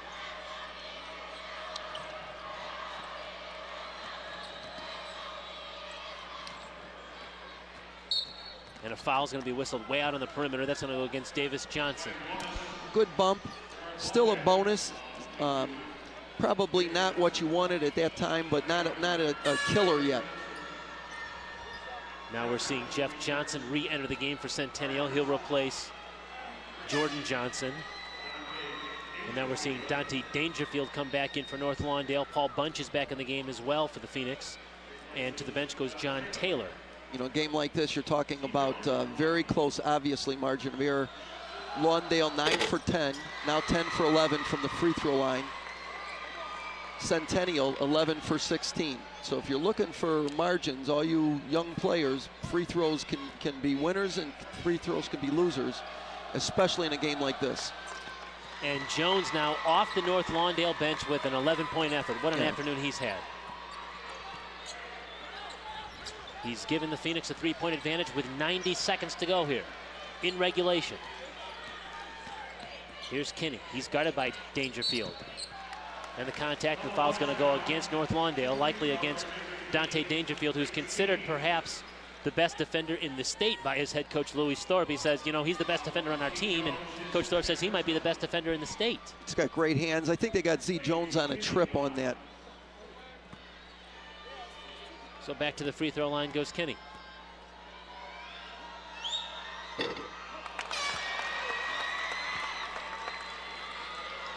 Just kind of didn't get his elbow under that shot. You could tell, I think you can tell he knew it when he shot it. Centennial 11 of 16 from the foul line this afternoon. North Lawndale 11 of 12. So both teams have made 11 free throws. North Lawndale's been more efficient. And both free throws rim out. 3-point lead in the basketball for North Lawndale, trying to get to a second consecutive state championship game, this time in the Class 3A bracket. Ball is loose and Centennial comes away with a turnover. It's Rice. And now Kinney, spinning.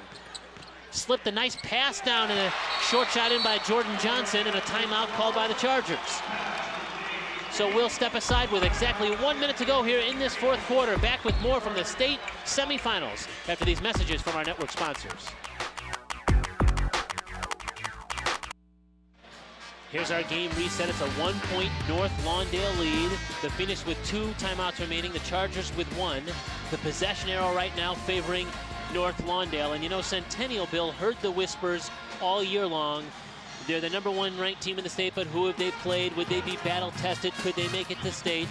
I think anybody who doubted this team has to at least tip your hat to the respect. This team was down double digits to start the fourth quarter, and it's a 1-point game with a minute to go. You know, absolutely, and I don't think that North Lawndale underestimated them at all. They knew they were an up-tempo, quick team. You know, what a tribute to these two teams. What a great semifinal it's been so far. Z Jones was trapped in the corner, and he alertly called timeout, so North Lawndale now burns a timeout with 57.3 seconds to go. So take us into both these huddles here, Bill. What's going on at this point? Well, for North Lawndale, they've gotten away a little bit from what they want to do. You know, they want to attack this pressure, but they want to make good decisions with the ball. Right now with the 1-point lead, the clock is their ally, but they have to be cognizant of, you know, in one turnover, it's not. I think what's maybe more important is what's going on at Champaign, because he's not only coaching for this defensive trip, he's doing what ifs. What if they score, what do we do? What if they don't score, what do we do? You know, both of these teams have great leaders on them, so you can talk to your kids not only about this one possession, but what's going to happen in the next one. You see the Centennial foul trouble. Jordan and Jeff Johnson each with 4. And North Lawndale's Jermaine Winfield with 4 fouls as well. But it's been a well-played game, a clean game. And think about this, will that technical foul that started the game be a factor here in the final 57.3 seconds to go? You don't see that very often. In fact, I don't remember the last time I saw it, or if I've ever seen one. And with a 1-point game, who knows? This is going to be a real interesting possession right now. Champaign Centennial is tired. Their kids have been on the court, most of them, for 32 minutes. They have to come out and exert full court pressure. They're going to look to trap the ball in the corner again like they did. And when that ball rotates out of that trap, it'll be real interesting to see what North Lawndale does. If they go hard to the basket like they're so used to doing, they can get a cheap basket and maybe change the tenor. Right now, Jermaine Winfield has a little blood on his jersey, so he's going to have to leave the game. And coming in his place will be Miles Mayfield. So Centennial sends its original starting 5 on the floor. That's Bryson Davis-Johnson, James Kinney, Rayvonte Rice, Jordan Johnson, and Jeff Johnson. Jermaine Winfield is getting looked at right now. Terry Johnson, Z Jones, Jonathan Mills, Miles Mayfield, and John Taylor, the 5 on the floor right now for North Lawndale. 57.3 seconds to go. Fourth quarter of the Class 3A Boys Basketball State Semifinals. Kurt Pegler, Bill Hitt, and our IHSA Television Network crew bringing you the live action here from Peoria. And a steal by Rice for Centennial. All the way down. Hangs, fires, scores off the glass. Centennial with a 1-point lead. Now back up the floor comes Terry Johnson. He's going to try to attack from the right, and it's out, but he's going to get a couple of free throws. Ravante didn't like that call, but you can see clearly on this replay that's coming up that he got his body on him, great body control. Here we got the steal going down, tries to draw a charge, avoids it, finishes, and we come right back down with North Lawndale attacking and getting to the free throw line. Terry Johnson, an 81% foul shooter.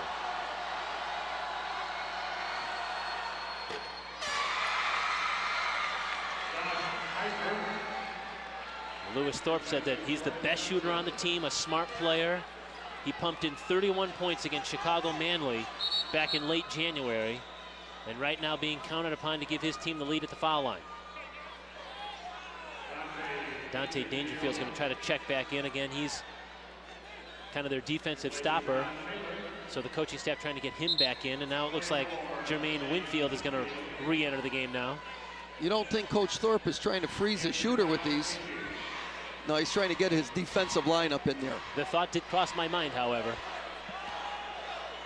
35.8 seconds to go in a tie game in the Class 3A Boys Basketball State Semifinals. And now a 1-point lead for North Lawndale. Cold as ice, Terry Johnson just stepped up and knocked down the foul shots. Final half minute of this one.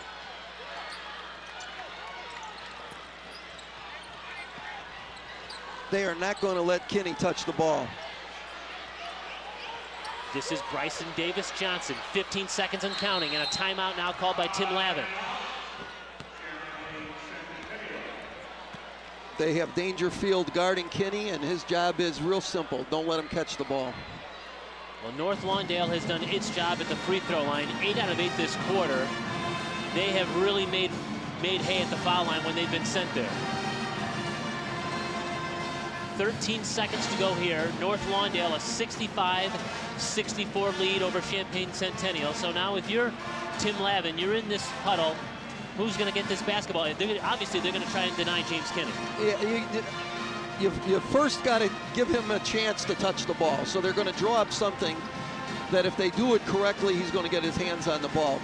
But you're right. North Lawndale is going to do everything they can to not let that happen. I think Rice is going to get a touch. I look for him to come off some kind of a down screen and look for a perimeter attempt. But you know what? I've watched enough basketball, and you could draw them up, but it doesn't necessarily end up that way. And don't forget, game number 2 of the Class 3A State Semifinals follows this one. Chicago Leo against Oswego, the Cinderella that's made its way to Peoria. Boy, they'll have to go a long way to beat the excitement of this one, but that one follows this game here in Peoria. 13 seconds to go. Top-ranked Champaign Centennial with the basketball and trailing North Lawndale by a point. Our sideline reporter is Lee Hall. All right, Kurt, Centennial's going to try and look for Rice to get the ball maybe up between the circles and possibly drive and get a shot. If you can't get a shot, kick it to the corner. We'll see how well Centennial can execute this game plan here. Jeff Johnson to trigger. Now it's Rice. He's guarded by Jones. Rice is going to get the shot high off the glass, can't get it. Got the offensive rebound, stuck it back in with 3 seconds to go, and a timeout for North Lawndale. What fortitude, what second effort. He just stayed with it. Couple of bumps, just kept going. Got the ball back, just strong underneath. You can see him finish with a two-handed shot underneath the basket. Real skirmish underneath there. Just a great job, a great second effort by Ravante Rice. 6'3", 225. We've mentioned his football mentality. He looked like a football player there. Absolutely. Might have got bumped on the drive, no call, which is understandable in this kind of game. Comes down, was strong with the shot, went over bunch, didn't get it to go down, stayed with the rebound, and just had to muscle it up. You see the game reset here. Centennial with the 1-point lead. Both teams are in the double bonus. But look at that at the bottom of the screen. The possession arrow right now favors North Lawndale, and that could be key if there's some sort of a scrum out here in the final seconds, because they're going to have the basketball coming back at them. Exactly right. 2.1 second. What if you're Champaign right now? What you don't want is that ball to come in deep. You want the ball to be inbounded in front of you. You don't really care if it gets inbounded at the free throw line. You just don't want to see that ball inbounded at the center line. And obviously, it goes without saying, you don't want to foul anyone. The season on the line right now for North Lawndale, down to their final 2.1 seconds to go. I look for that. Champaign's going to come out. I thought they were going to come out with a 2-2-1. Instead, they're going to put their biggest player on the inbounder. And if I'm coaching him, I tell him his job is to keep his hands up, don't bring him down, make the ball be bounced in and not thrown deep. Jermaine Winfield will trigger for North Lawndale. He's going to be harassed there by Jeff Johnson at 6'8" with those long arms. Long baseball pass goes down. It's tipped out of the hands and into a waiting Centennial. That's Jordan Johnson. Well, Kurt, you said earlier the technical foul would have come into play. We have a 1-point game right now. It started out with a 1-point technical foul shot made by Centennial. And Champaign Centennial has quieted the doubters who could not figure out if this top-ranked team deserved to be on the same floor as the North Lawndale Phoenix. And they have upset them, in the eyes of many, 66-65, and now will play for a state championship tomorrow. Well, you know what? It was one of the very, very best high school games I've seen in a long time.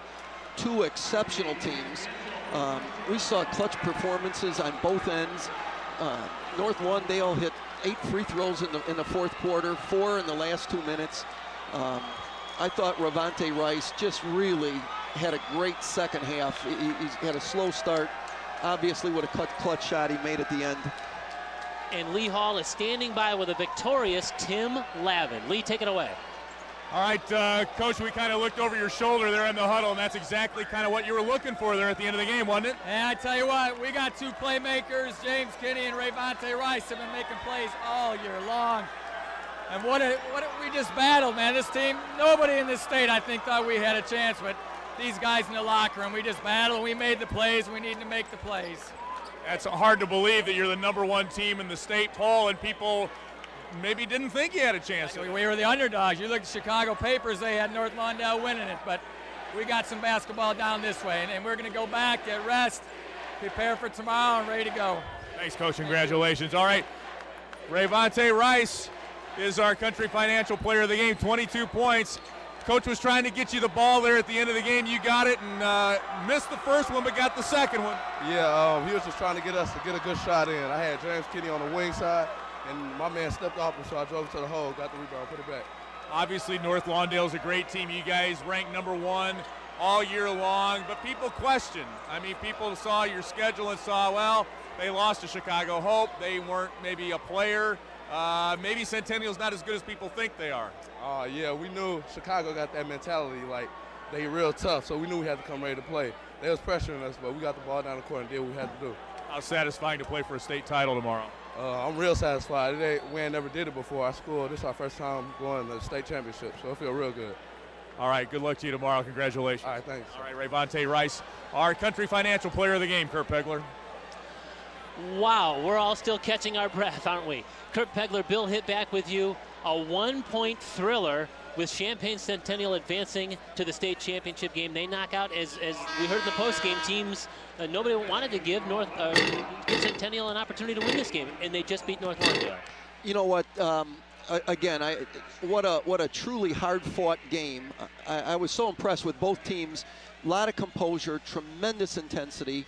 I think Champaign Centennial absolutely found themselves in the fourth quarter. It might have been a couple of those 3-point shots. I think Ravante Rice in particular, struggled a little bit in the first half, hit a couple shots, got some confidence, and they believed in themselves, and you can't win if you don't believe in yourself. Let's take a look at our final statistics brought to you by Menards. Save big money at Menards.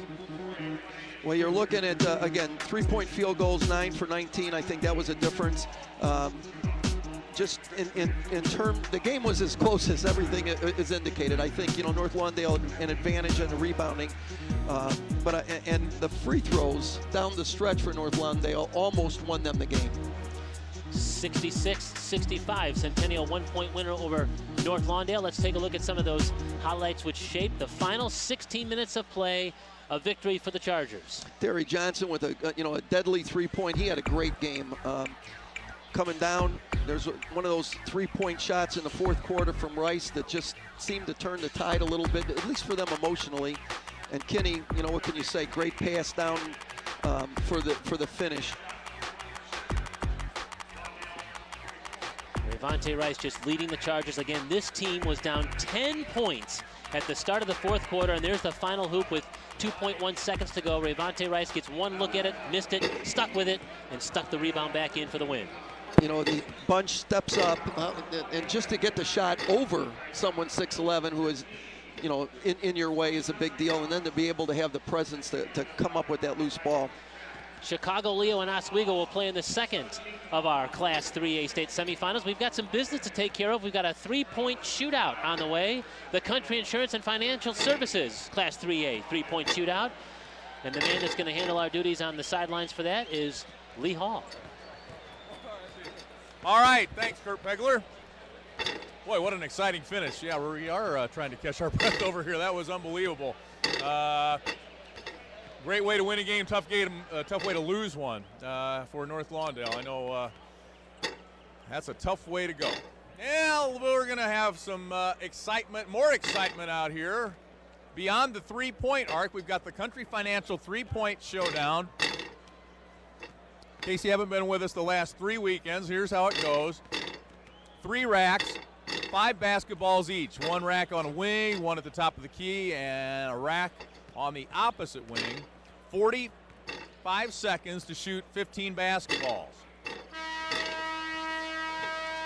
There were 32 young men in Class 3A that shot here last night. They'd advanced. This all started back in regionals, of course. They advanced here to Carver Arena. 32 young men in 3A shot last night. These 4 gentlemen advanced: Xander Culver of Champaign Central, Aaron Ganson of Geneseo, George Marshall, Chicago Brooks, and Tyler Less from Peoria, Notre Dame, whose dad is the basketball coach here at Bradley University. His mom is wearing a lovely blue shirt, by the way. I think we match. Coach Less is watching. I think Mrs. Less and I match. Look at that blue. That's beautiful. Nicely done. Xander Culver of Champaign Central gets things started. He's a 5'11" senior. The Maroons 14-14, 1 year after finishing third here at Carver Arena. He makes 3 of his first 5. Xander averaged 14 points a game. Leading scorer for the Maroons, Scott Davis, their coach. There's his 5th make. Xander Culver won the Illinois Principals Award. His grade point average is above 4. His numbers here not as good. 6 makes right now, 7. He made 10 here last night. That's 9, so a very good finish for Xander Culver, who's headed to Winona State to play college basketball.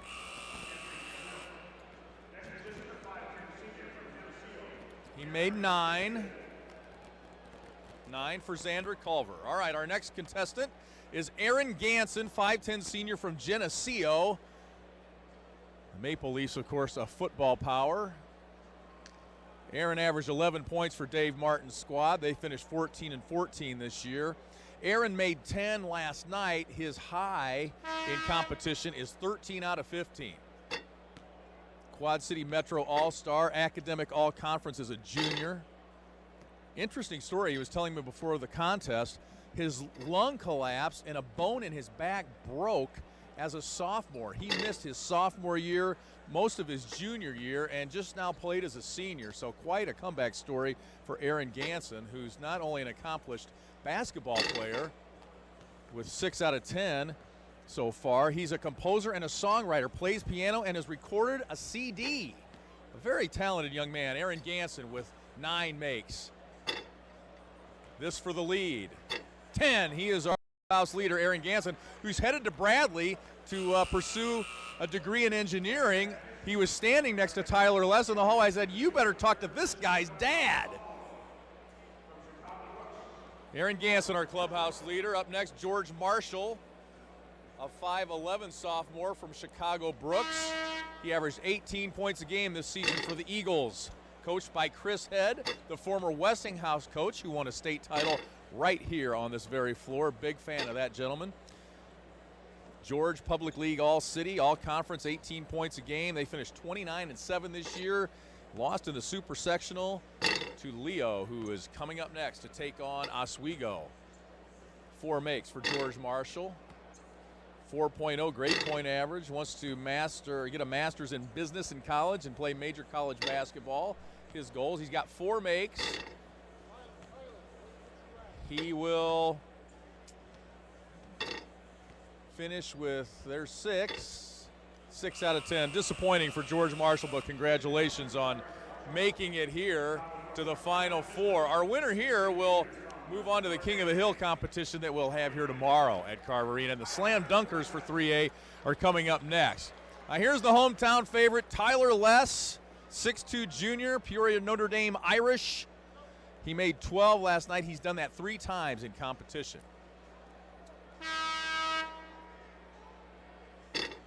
10 is the number to beat. Less, 12 points per game, 53% behind the arc this season. He scored 28 against Woodruff in the regional, and he was 6 of 8 behind the arc. That's being guarded.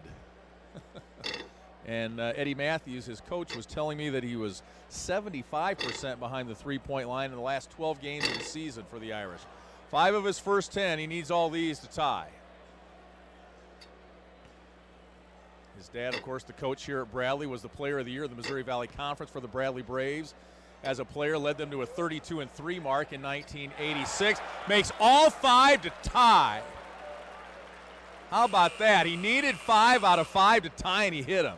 He's as clutch as his old man, let me tell you, because Jimmy Less, back in the day when they wore shorty shorts, was quite a player for the Bradley Braves. And, of course, his dad finished second in the NBA three-point contest to Craig Hodges of the Bulls. He told us last night, Dad gave me advice. If you're going to shoot, if you get in a shoot-off and you get a choice, shoot second. I think that's what's going to happen here. Dad was in a shootout in the NBA with Craig Hodges. Tell me, Jim, Less about the I can't talk to you, though. I can't talk to you. I'll get in trouble. I can't talk to you. We'll get in trouble. I know the advice he gave him. We talked about it. Go second if you can. I remember that. What year was that? Jim. What year was that? Jim. Three-point contest, Hodges. What year? 92, we think. 1992, Jim Less finished second to Craig Hodges in a shoot-off at the NBA All-Star Game. And his son finds himself in that spot right here. Tyler Less and Aaron Ganson, rather. I said green because he's from Geneseo and they are green, the Maple Leafs. Okay, both of these young fellas just hit 10. Pretty pressure situation here on the big floor at Carver Arena. Hope you're enjoying IHSA basketball wherever you're joining us here today on the IHSA TV network or foxjocks.com worldwide. If you are watching on TV here in the state or nearby and you've got relatives that are out of state now and would like to watch, have them join us at foxjocks.com. The 3A Slam Dunkers are next, followed by Oswego and Chicago Leo. The winner will face Champaign Centennial, who just won the 3A semifinal on a last-second shot by Rayvante Rice. The Cougars advance to the state championship game in 3A. All right, now after making 10 of 15, these 2 young men will shoot 2 racks of 5 basketballs each, 1 from each corner. I think they will retain their order, and Aaron Green will go first. Or Aaron Ganson. I'm sorry, Aaron. I keep wanting to call him Aaron Green. Sorry about that.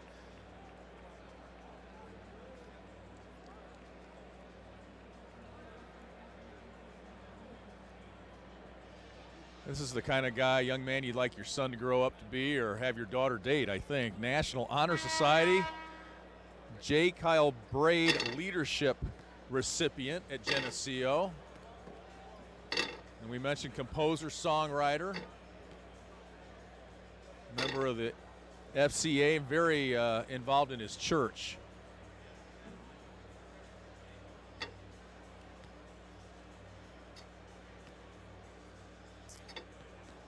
And the scoreboard, he's got 4. That's 5. 5 out of 10. 5 out of 10 for Aaron Ganson. So 5 is the number to beat for Tyler Less.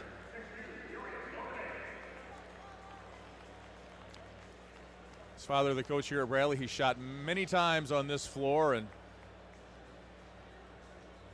of course, I remember going to Robertson Fieldhouse here in Peoria, the Bradley campus that's no longer there, and watching his uncle Tom Less play for the Bradley Braves when Jim Less, this guy's father, was a ball boy for Bradley. 2 of his first 4, and now he needs 3 to tie, 4 for the win. He needed 5 to advance out of the last 5 and made them all. He misses the first. That's 3. Needs 2 more to tie, 3 to win. There's the tie. This is for the win. It's good! Tyler Less gets a standing O from his dad. 6 out of 10 for Tyler Less. Just like the old man, I tell you. Congratulations to all our finalists.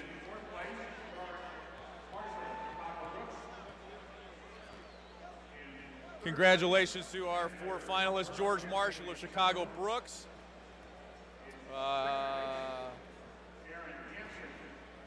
There we go, Xander Culver of Champaign Central, Aaron Ganson of Geneseo, and our winner, our good friend, Tyler Less.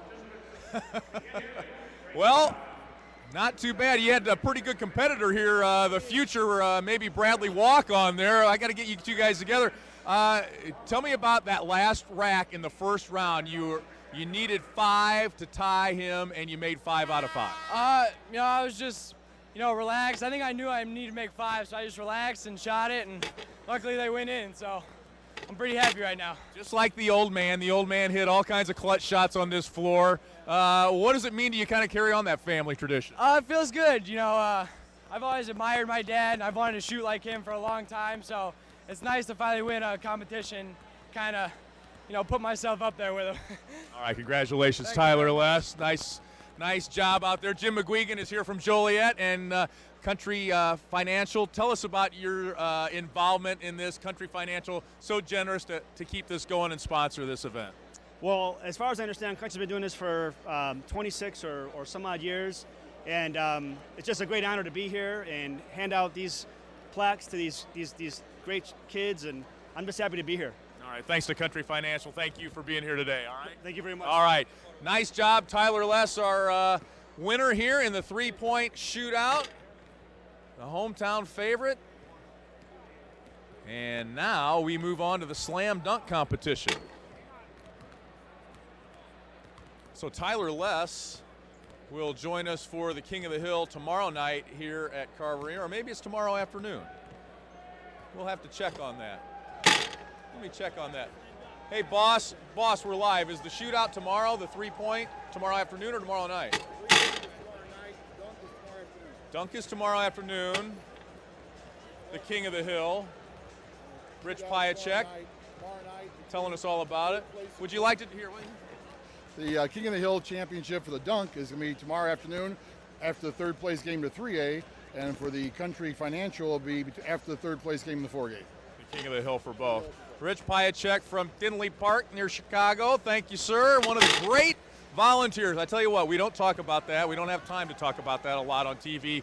But the number of volunteers who make these tournaments, the last 4 weekends, the first 2 weekends for the girls at Redbird Arena in Normal, and the volunteers here in Peoria last week and this weekend, they make this the best tournament in the country. I'm telling you, the folks that donate their time, come here. They're here before the games start, after they finish, every week giving them themselves to help make these tournaments so successful. And this is the 14th year here in Peoria. And I thought it interesting because as a young man watching the IHSA TV network and seeing the games from Champaign, it's interesting now, this generation, I read in the paper yesterday, one of the young men talking about how he dreamed of going to Peoria. So things have changed, and this is the capital city of basketball in Illinois. At least when it comes to handing out the boys' trophies, it is. All right.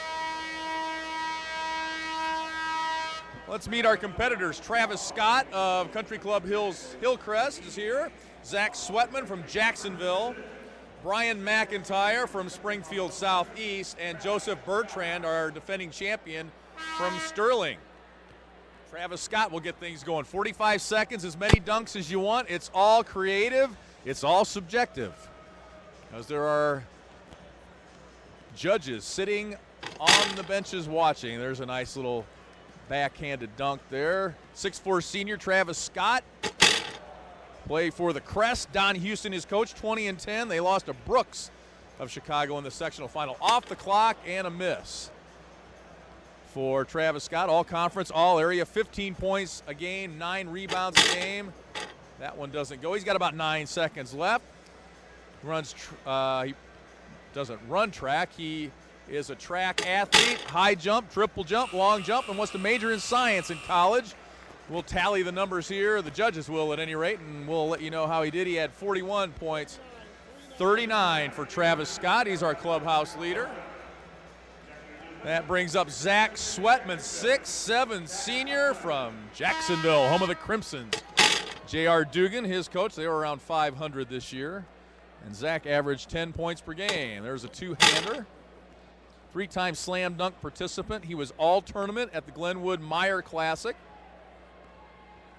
A little windmill action. He's got 28 seconds left. 3-time Central State 8 academic all-conference. He is top 3 in his class, he tells us. 4.0 grade point average, Illinois State scholar. And he's got some hops, too, a little two-handed backhander there. I'll give him a little hand here with the ball. He's headed to Olivet College. Olivet Nazarene play college basketball. 8 seconds left. Oh, a little one-hander lefty. He's got 3 seconds. 2 is a quick one and a reverse to beat the clock for Zach Sweatman of Jacksonville, Illinois.